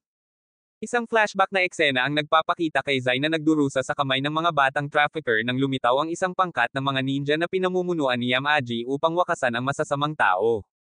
Broken na si Zai sa lahat ng pinagdaanan niya. Kumuha siya ng espada at paulit-ulit na pinuputol ang bangkay ng masamang tao na kanyang kinaiinisan. Para bang nababaliw na ang bata sinisingil niya ang lalaking nagligtas sa kanya at sinubukang saktan si Yamaji. Binuhat siya ni Yamaji na parang tisyo at kahit sinaksak siya ng bata sa kamay hindi niya ito nararamdaman. Napagtanto ni Yamaji na si Zai ay may espiritu ng pakikipaglaban at sinabi niya sa kanya na sumama sa kanya. Dinala ni Yamaji si Zai sa bahay ng mga ninja. Mag-aaral na sina Hagen at Sarah sa lugar na ito nang tuluyang sumama sa kanila si Zai. Ngayon sa kasalukuyang araw handa na ang gusto-kusot ni Zai at sa wakas ay handa na siyang harapin si Hagen. Sa kabilang banda gusto ni na Hagen at Mike na humanap ng paraan para matiyak na makakatagpo ng kapayapaan si Emma. Plano ni Hagen na ilabas si Yamaji dahil siya ang nasa gitna ng lahat ng ito habang gusto ni Mike na sirain ang buong sistema na tinatawag na OUZA. Plano nilang mag-leak ng ilang file sa media para ipakita sa lahat ang tunay na kulay ni OUZA. Kaya lang tinawagan ni Jason ang dalawa para ipaalam na may problema sila. Mayroong data na dapat ay kapaki-pakinabang para sa kanilang ngunit ito ay tila nilak ni Emma. Kakailanganin niya ng oras kung malulutas niya ang nakakainis na palaisipan sa likod ng imbakan ng data. Gayunpaman natutuwa si Mike na direktang ipinasa ni Emma ang file sa lalaki. Para bang wala na silang sapat na problema sa kanilang mga kamay nanunood sila ng mga balita dahil sila ay mga branded na terorista na kailangang hulihin. Sina Joseph at Mr. Secretary ay gumawa ng ganitong henyong plano upang maalis ang kanilang nakapipinsalang maliit na problema. Dahil wala na ito sa paraan gusto ni Joseph na patuloy silang magtulungan para makamit ang lahat ng gusto nila. Gayunpaman hindi handa ang kalihim na madaliin ang mga bagay sa pagkakataong ito. Gusto niyang malaman talaga kung ligtas ba ang mga power plant gaya ng sinabi ni Joseph bago sila tumuloy. Halos magkaroon ng mental breakdown si Joseph nang dumating si Dilly para sabihin sa kanya na nahak ang kanilang server at tila ninakaw ang ilang mahahalagang impormasyon. Si Joseph ay bigo at iniisip niya kung may magagawa ba sa paraang gusto niya. Si Mike at ang kanyang koponan ay nag-iisip ng paraan para sa hinaharap dahil ginamit lamang ng kanilang mga kaaway ang media laban sa kanila at ito ang kanilang pinaplanong gawin sa halip. Sa kabila ng lahat ng ito pinananatili ni Mike ang kanyang pagiging matatag at kalmado. Sinabi niya kay Jason na patuloy na magtrabaho sa pag-encrypt habang siya ay nagsasama-sama ng isang plano. Iniwan niya ang truck upang gumawa ng isang bagay at pagkatapos ng kanyang pag-alis isang uwak ang dumating na may dala-dalawang mensahe mula kay Shi. Isa itong ninja code at kailangan niyang sundin ito. Ang isang flashback ay nagpapakita na si Shi ay palaging agresibo. Binugbog pa niya ang kanyang mga kalaban habang sila ay nasa lupa. Tutol dito si Hygen ngunit walang pakialam si Shi. Para maayos ang kanilang mga hindi pagkakaunawaan iminungkahi ni Sarah na mag-away sila. Ang dalawa ay sumang-ayon sa pagpipiliang ito ngunit sa huli ang laban ay lumabas ng isang tabla. Si Shi ay isang taong hindi ginagawang biro ang kanyang pagsasanay. Palagi siyang nagsasanay at napapansin din ni Sarah na may affinity siya sa mga uwak. Matapos maipasa ng trio ang kanilang mga pagsusulit upang lumabas sa tuktok ng kanilang klase ipinadala ang trio sa isang misyon. Nagagawa nilang makuha ang kanilang pinanggalingan ngunit sa kanilang paglabas na pagtanto nilang na-corner sila ng maraming armadong lalaki. Hinahanap pa rin nina Sarah at Hygen ang isang passive na paraan para maalis ang problema ng si Shi ay walang kabuluhang nanangil sa mga kaaway ng mag-isa. Mag-isa niyang pinabagsak ang maraming kaaway at nang malapit na siyang madaig nagpakita sina Hygen at Sarah upang iligtas ang kanyang hanggal na asno. Magkasama pinabagsak ng tatlo ang kanilang mga kaaway na parang wala lang. Samantala iniulat ni Yamaji ang kanyang sarili sa pinuno ng angkan. Lumalabas na sinadya niyang palabasin ang tatlo sa isang mahirap na misyon upang makita kung hanggang saan ang kanilang mararating. Dahil naghahanap sila ng pinakamalakas na sundalo ito ang kanyang paraan ng pagsubok sa kanila sabi ng matandang freak. Pagkabalik ng tatlo mula sa misyon mas naging malapit sila dahil sa pagkakaibigang ibinabahagi nila ngayon sa larangan ng digmaan. Sinabi ni Shi sa kanyang mga kaibigan na ang mga uwak ang nagpakain sa kanya ng muntik na siyang mamatay at ito ang dahilan kung bakit siya malapit sa kanila. Iniwan siya ng kanyang mga magulang upang mamatay at ang mga uwak ang siyang nagligtas sa kanyang buhay na sinta. Tanging mga uwak lang ang nakatikip sa kanyang likod at para magawa ng dalawa ito sa labanan tila bago ito sa kanya. With this the trio makes a pact to always be together. Gayunpaman nang malaman niya ang tungkol sa pagbubuntis na dama ni Shi ang pagtataksil. Ito ay dahil nanumpa sila sa isang kasunduan na magkasama ngunit tila malapit na siyang talikuran ng dalawa. Sinabihan niya ang dalawa na tapusin ang kanyang buhay dahil kung hindi hahabulin niya sila. Tumanggi ang dalawa na gawin ito iniwan siya sa matinding sakit. Ngayon sa kasalukuyang araw dumating si Hygen sa mga guho kung saan siya magkakaroon ng kanyang tunggalian laban kay Shi. Nagpakita ang dalawa sa kanilang guso-kusot at ipinaalala ni Shi kay Hygen na ipinangako niya sa kanya ang kamatayan. Sa pamamagitan nito itinapat ng dalawa ang kanilang mga espada laban sa isa't isa. Sa kabilang banda tinawagan ni Mike ang kanyang dating kapareha upang subukan at makipag-usap sa kanya tungkol kay Aos ngunit tila naruroon ang lalaki upang arestuhin siya at huwag makipag-usap. Lalong tumitindi ang laban ni Hygen at Shi sa bawat minutong lumilipez. Lumalaban sila sa kanilang makakaya hanggang sa maubos ang kanilang mga gear, iniiwan silang lumaban ng walang anumang tulong sa makina. Habang si Shi at Hygen ay abala sa pakikipag-away, ang alaala kung paano tumanggi si Shi na sundan sila noong gusto nilang kumalas ay nagsimulang tumugtog sa kanilang mga ulo. Iniwan ng nakalipas na alaala, nagpatuloy sina Hygen at Shi sa kanilang matinding labanan laban sa isa't isa. Nang makitang nangunguna na si Hygen, nagpasya si Shi na gamitin ang kanyang sikretong sining na nagbibigay sa kanya ng kakayahang maging napakabilis sa pag-atake laban sa isang kalaban. Ang sikretong sining ay si Thunderclap at kasama nito ay pinatumba niya si Hygen na parang isang nakakatakot na sanggol. Pagod nang magpaka-body inactivate ni Hygen ang sarili niyang sikretong sining na tinatawag na Serenity. Ito ay nagbibigay daan sa kanya upang taasan ang kanyang mga pandama sa isang pagtatangka upang harangan ang anumang papasok na pag-atake. Nagagawa niyang harangan ang pag-atake ni Shi na nagbibigay sa kanya ng pagkakataon laban sa Freak. Nagiging mas mabangis ang labanan at sa proseso nito nabasag ang maskara ni Shi para ipakita ang kanyang pangit na mukha. Nagulat ito kay Hygen dahil hindi niya alam na naging ganito ang mukha ni Shi. Tila pinahirapan siya ni Yamaji pagkaalis ng mga kaibigan niya. Dahil sa bagong pag-unlad na ito, huminto si Hygen na nagbigay kay Shi ng mataas na kamay laban sa kanya. Sinubukan ni Hygen ang mga tuwiran sa kanyang kaibigan na kailangan nilang umalis ni Sarah dahil naisip nilang sulit ang pag-ibig. Si Shi ay hindi handang makinig sa anumang sasabihin ng lalaki habang patuloy siyang hinahampas. Ipinaalala ni Hygen kay Shi na ang kanyang hanggal na asno ang nagpasya na manatili sa organisasyon dahil ito ang tahanan niya. Binasag ni Hygen ang espada ni Shi sa isang punto na nag-iiwan sa kanila upang labanan ang kamao sa kamao. Gayunpaman, ang kanyang hindi pagpayag na hampasin ng husto ay nagbigay kay Shi ng mataas na kamay muli. Sinasaktan ni Shi ang sarili ng isang espada at akmang puputulan niya si Hygen mula sa likuran nang mapansin niyang nasa kanya pa rin ang simbolo na ginamit nila bilang isang pack. Sa halip na itulak ang espada sa puso ni Hygen, itinulak niya ito sa kanyang kaliwang itaas na katawan. Nagawa ni Hygen na tumayo na may espada sa kanyang katawan at gumawa ng isang malakas na suntok para iuntog si Shi sa pader. Sinabi ni Hygen sa kanya ang minsang sinabi ni Sarah.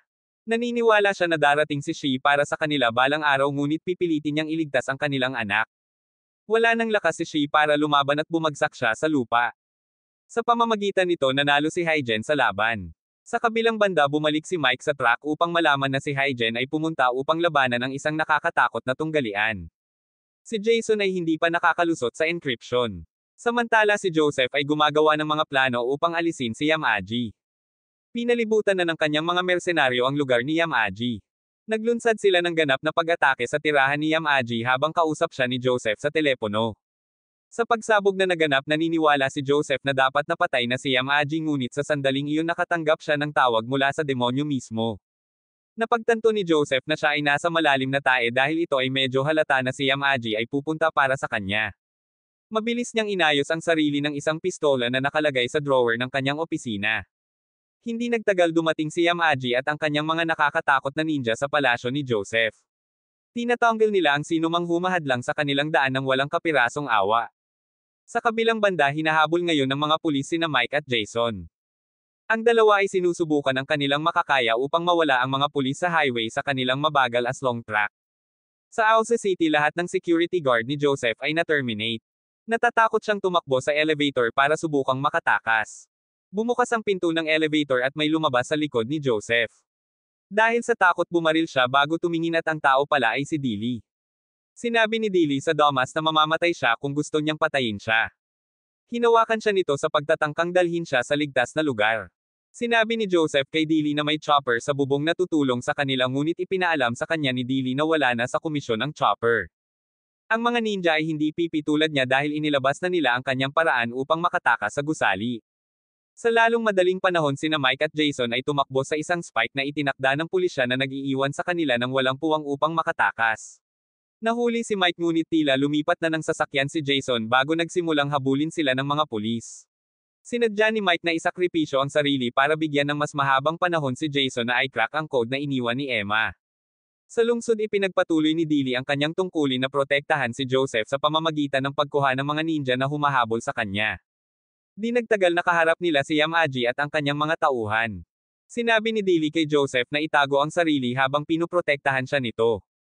Tinanong ni Yamaji si Dilly kung pinagtaksilan niya ang kanyang mga tao at pinaalalahanan ni Dilly ang pipi na Poki na siya ang naglagay sa kanya upang protektahan si Joseph. Ginagawa ko lang ang aking mga tungkulin, matandang tanga. Pagkatapos ay sinabi ni Yamaji kay Dili na patunayan ang kanyang sarili. Para magawa ito, hinawakan ni Dili si Joseph at itinapon palabas ng salamin na bintana. Naniniwala si Joseph na siya ay nahuhulog sa kanyang kamatayan, ngunit sa kanyang sorpresa si Dili ay mayroon ng isang sasakyang panghimpapawid na naghihintay upang ilabas siya doon.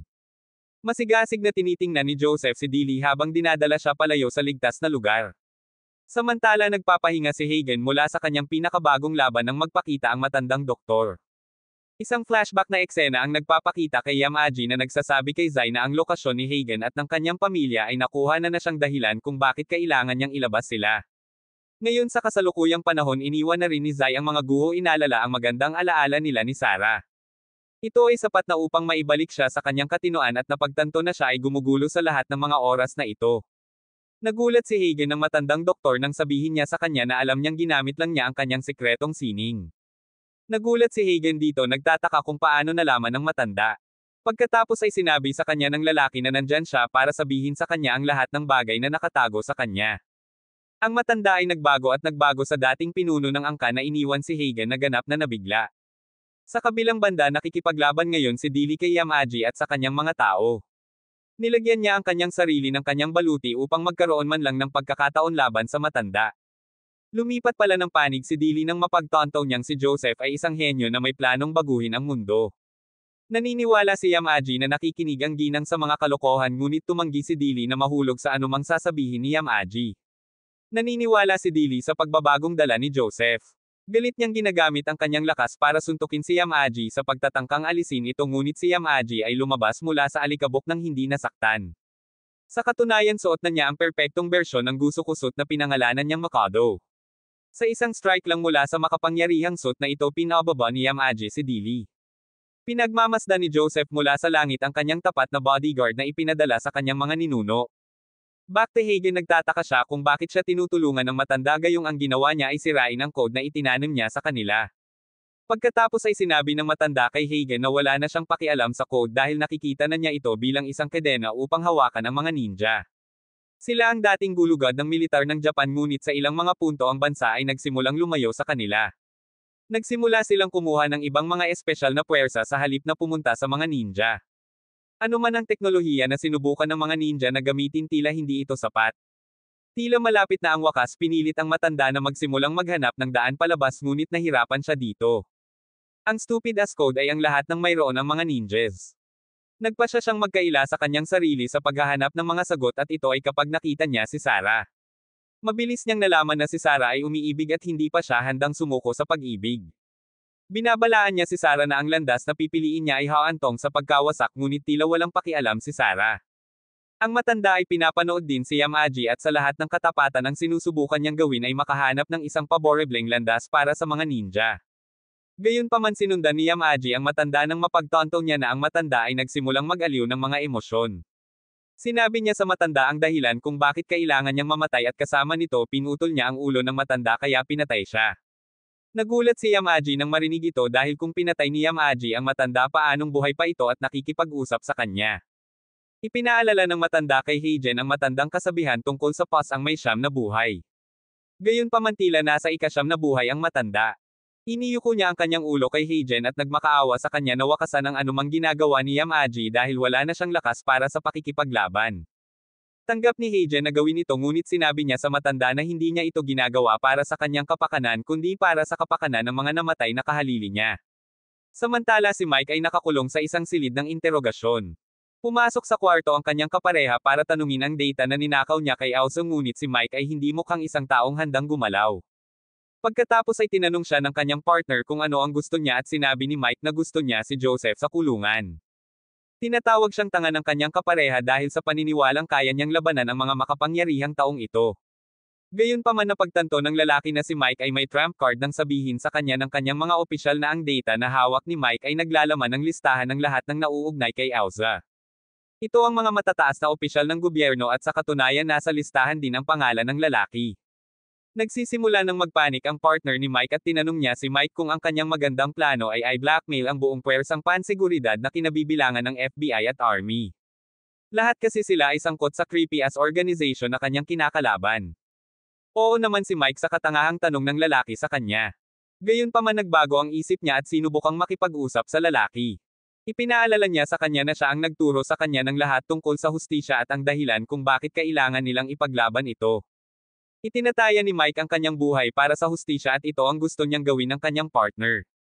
Tila ang madamdaming usapan na ito ay nakukuha sa lalaki ngunit hindi siya handang tulungan si Mike hanggang sa gawin nila ito sa dating paraan. Sinasabi niya sa kanyang mga tao na patayin ang mga kamera. Sa pamamagitan nito makakalaban nila ni Mike ang kasiyahan ng kanilang puso. Ang dalawa ay nagsimulang maghagis ng suntok sa isa't isa habang ang mga nasa labas ay nagtataka kung ano ang nangyayari sa loob. Hindi nagtagal pagkatapos nito sinubukan ng gobyerno na takpan ang sarili nilang mga asno sa pamamagitan ng pagsunog kay Joseph. Alam na ni Joseph na susubukan nila ang ganito kaya may contingency plan na siya. Agad niyang kinuha ang buong sistema ng pagsasahimpapawid ng bansa na nagpapaalala sa lahat na maaari niyang isara ang mga bagay-bagay. Ang kailangan lang niyang gawin ay mag-overload sa mga reactor na ngayon ay nagbibigay ng enerhiya sa lahat at kasama nito ang lahat ay napupunta sa kabum na nagwawasak sa sangkatauhan. Binabalaan niya ang lahat na huwag gumawa ng maling pagpili dahil tiyak na pagsisisihan nila ito. Nang makita ito ni Mike at ng kanyang battered partner mukhang hindi natatakot si Mike. Naniniwala siyang ginagamit lamang ito ni Joseph bilang pang-abala dahil binabalak niyang tumakas. Sinabihan siya ng kanyang kapareha na ang mga nasa itaas ay nagsasagawa na ng investigasyon. Hinahabol nila ang lalaki habang nagsasalita sila at may posibilidad na wakasan nila siya. Ayaw ito ni Mike dahil gusto niyang mahuli ang bastardo at maparusahan. Para bang hindi pa ito sapat na problema inutusan ni Yamaji ang kanyang mga ninja na kunin ang lahat ng matataas na opisyal ng gobyerno bilang hostage. Gusto niyang sakupin ang bansa sa ganitong paraan ngunit papunta na si Higen kung saan naruroon si Yamaji para subukang pigilan siya.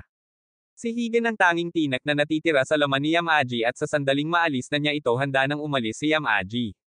Di nagtagal umalis si Mike sa opisina upang subaybayan si Joseph ng mag-isa. Ang kanyang partner ay patuloy na nagpapakain sa kanya ng lahat ng impormasyon na kailangan niya upang maging matagumpay ang kanyang operasyon. Nakipag-ugnayan si Jason kay Mike at sinabi sa kanya ang rutang pinaplanong takasan ni Joseph.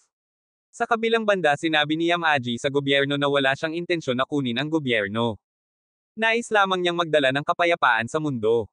Mukhang hindi ito kapayapaan sabi ng Defense Secretary ngunit sinisikap ni Yamaji na gawing malinaw ang kanyang loika sa pamamagitan ng pagsasabi sa kanila na ang mundo ay nabubuhay ng walang pag-aalala ng walang kontrol. Layunin niyang matigil ito sa tulong ng kanyang mga ninja. Nakarating na si Higen kung saan nawasak si Yamaji at ang kanyang bisikleta ng mga missile na pinaputok ng mga kaaway. Kasabay nito sinabi ni Jason kay Mike na ang satellite ni Joseph ay gumagalaw. Gayunpaman sinusubaybayan pa rin ni Jason ang lalaki at ibinibigay niya kay Mike ang bawat solong detalye. Dumating si Joseph sa isang paliparan kung saan plano niyang umalis ng bansa sa pamamagitan ng pagsakay kasama ang isang grupo ng mga baboy. Sa sandaling makapasok siya sa eroplano kasama ang mga baboy ang eroplano ay nagsimulang umalis. Gayunpaman dumating si Mike sa tamang oras upang imaneho ang kanyang sasakyan sa eroplano na naging dahilan upang mabaligtad ito at masira ang planong pagtakas ni Joseph. Tumalon si Joseph palabas ng eroplano at nagsimulang tumakbo palayo na parang manok na walang ulo. Hinahabol siya ni Mike na parang asong masugid at nang sa wakas ay maubos na ang tibay ni Joseph siya ay hinampes ni Mike sa lupa. Nakatayo si Joseph at kumawala siya sa pagkakahawak ni Mike. Plano ni Joseph na i-overload ang reactor gamit ang remote control na konektado sa kanyang smartwatch. Sinabihan siya ni Mike na huminto ngunit nagpapatuloy pa rin siya upang pindutin ang pindutan. Sinipa siya ni Mike sa lupa ngunit nang tumayo si Joseph na pagtanto niya na hindi gumana ang tae. Sinubukan niya itong muli ngunit tumanggi itong gumana. Ito ay kapag ito ay madaling araw sa kanya na ang kanyang satellite ay nahack. Lahat ito ay ginawa ni Jason na kalaunan ay nalampasan ito. Si Joseph ay sinipa sa lupa ngunit hindi siya mukhang nagsisisi. Sa katunayan tiwala siya na magiging malaya siya anumang oras sa lalong madaling panahon. Ang tanging pinagsisisihan niya ay ang hindi pag-terminate kay Mike kapag nagkaroon siya ng pagkakataon. Nakakainis lang si Mike dahil ito ang nagpapaalala sa kanya ng pagkamatay ni Emma. Sinunggaban niya ang tanga at pinaghahampas. Itinutok niya ang kanyang baril sa ulo ni Joseph na ikinatakot niya. Sa ibang lugar handa na sa wakas si Hagen na kunin si Yamaji at ang kanyang bagong suit. Nandyan si Hagen upang wakasan ang lahat ng ninja ngunit tiniyak sa kanya ni Yamaji na hindi kailanman mamamatay ang pamana ng ninja. Sinasabi ni Yamaji na dinadala lamang niya ang mga ninja sa liwanag. Dahil sa kanilang mga pagkakaiba ang dalawa ay nagsasalakay sa isa't isa hinahayaan ang kanilang mga espada ang magsalita sa halip. Tila pantay na tugma ang dalawa habang nakikipaglaban sila sa isa't isa tulad ng Red Ranger at Yellow Ranger. Pagkatapos ng ilang minuto sa labanan si Hagen ang nangunguna. Ipapadala na ni Hagen si Yamaji sa ilalim ng 6 na talampakan nang magpakita si Zai upang suportahan si Yamaji. Ito ay naging 2 laban sa isang dehado kay Hagen. Sinasabi ni Zai na maaari lamang siyang maging isang ninja at wala nang iba pa. Nang makita na siya ay dehado nagpa siya si Hagen na gamitin ang kanyang lihim na sining ngunit nalampasan siya ni Yamaji ng kanyang sariling lihim na sining. Ang lihim na sining ni Yamaji ay nagpapahintulot sa kanya na guluhin ang isip ng isang tao at itinapon niya si Hagen sa isang bilangguan ng isip. Napilitan si Hagen na muling panoorin ang pagkamatay ng kanyang pamilya habang nagpupumiglas siya sa sakit. Habang ito ay nangyayari si Zai ay nakakakuha din ng kanyang makatarungang bahagi ng mga alaala at nakita niya ang isang magandang ibinahagi niya kay Sarah. Tatapusin na ni Yamaji si Hagen nang pumasok si Zai at itinulak ang kanyang espada sa matanda. Gayunpaman ito ay walang iba kundi isang ilusyon dahil naghinala na si Yamaji na ipagkanulo siya ng lalaki. Sinipa ni Yamaji si Zai sa pader bago binasag ang lupa sa ilalim nila para ipakita ang tangke ng enerhiya na nasa ilalim niya. Si Zai ay nasugatan na at ang kanyang kakayahang lumaban ay lubos na hamina. Pinipilit ni Yamaji ang kanyang sarili ng sapat na lakas at ginagamit ito upang sipain si Hagen na parang siya ay isang uri ng papay. Itinuturing ni Yamaji ang kanyang sarili na hindi magagapi sa bagong kapangyarihang ito na hawak niya. Hinawakan niya si Hagen na parang wala lang at itinulak niya ang kanyang espada sa kanya para maipit siya sa lupa. Nagsisimulang mag-levitating si Yamaji habang sumisipsip ng enerhiya mula sa tangke. Ito naman ay nakakaapekto sa natitirang bahagi ng energy core na nakatanim sa buong bansa. May pagkakataon na ito ay mapupunta anumang oras sa lalong madaling panahon kung itutuloy ni Yamaji ang kanyang ginagawa. Habang nangyayari ito nakita ni Hagen ang isang alaala ng kanyang asawa na naghihikayat sa kanya at ito ay sapat na upang maibalik siya sa kanyang mga paa. Naalala tuloy ni Hagen ang sinabi sa kanya ni Emma tungkol sa suit. Ang suit ay tumutugon sa anumang ibato niya dito at tila walang limitasyon. Napakalamig ng aura ni Hagen na nagiging itim ang kulay ng suit mula pula. Naiwan si Zai sa kabuoang pagkabigla nang simula ni Hagen na buhayin ang sikretong sining na dapat ay kilala lamang ni Zai. Ginagamit ni Hagen ang lihim na sining ni Zai upang makakuha ng pagpapalakas ng bilis na nagpapahintulot sa kanya na maabot ang Yamaji ng mas mabilis. Itinulak ni Hagen ang kanyang espada kay Yamaji kaya na-activate ang isa pang round ng labanan sa pagitan ng dalawa. Ang magagawa lang ni Zai ay manood na lang habang nakikipaglaban si Hagen kay Yamaji. Inamin ni Zai na si Hagen ang gumagawa ng kilala bilang tunay na sagisag ng kung ano ang dapat na isang ninja. Gamit ang lahat ng nangyari sa kanya hanggang sa motibasyon na gawang ibagsak ni Hagen si Yamaji.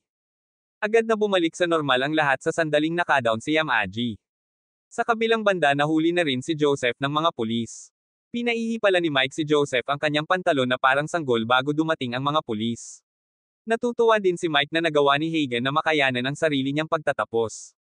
Pagkatapos ng labanan sinubukan ni Zai na wakasan ang sarili niyang buhay ngunit pinigilan siya ni Hagen. Sinabi niya sa kanya na may iba pang mga landas na dapat sundin maliban sa paraan ng ninja. Nang maglaon itinapon ni Hagen ang ninja suit sa tubig kaya nagtapos sa kanyang buhay bilang isang ninja. Sumakay si Hagen sa paglubog ng araw sakay ng kanyang bisikleta para lamang makapagsimula siya ng panibagong buhay.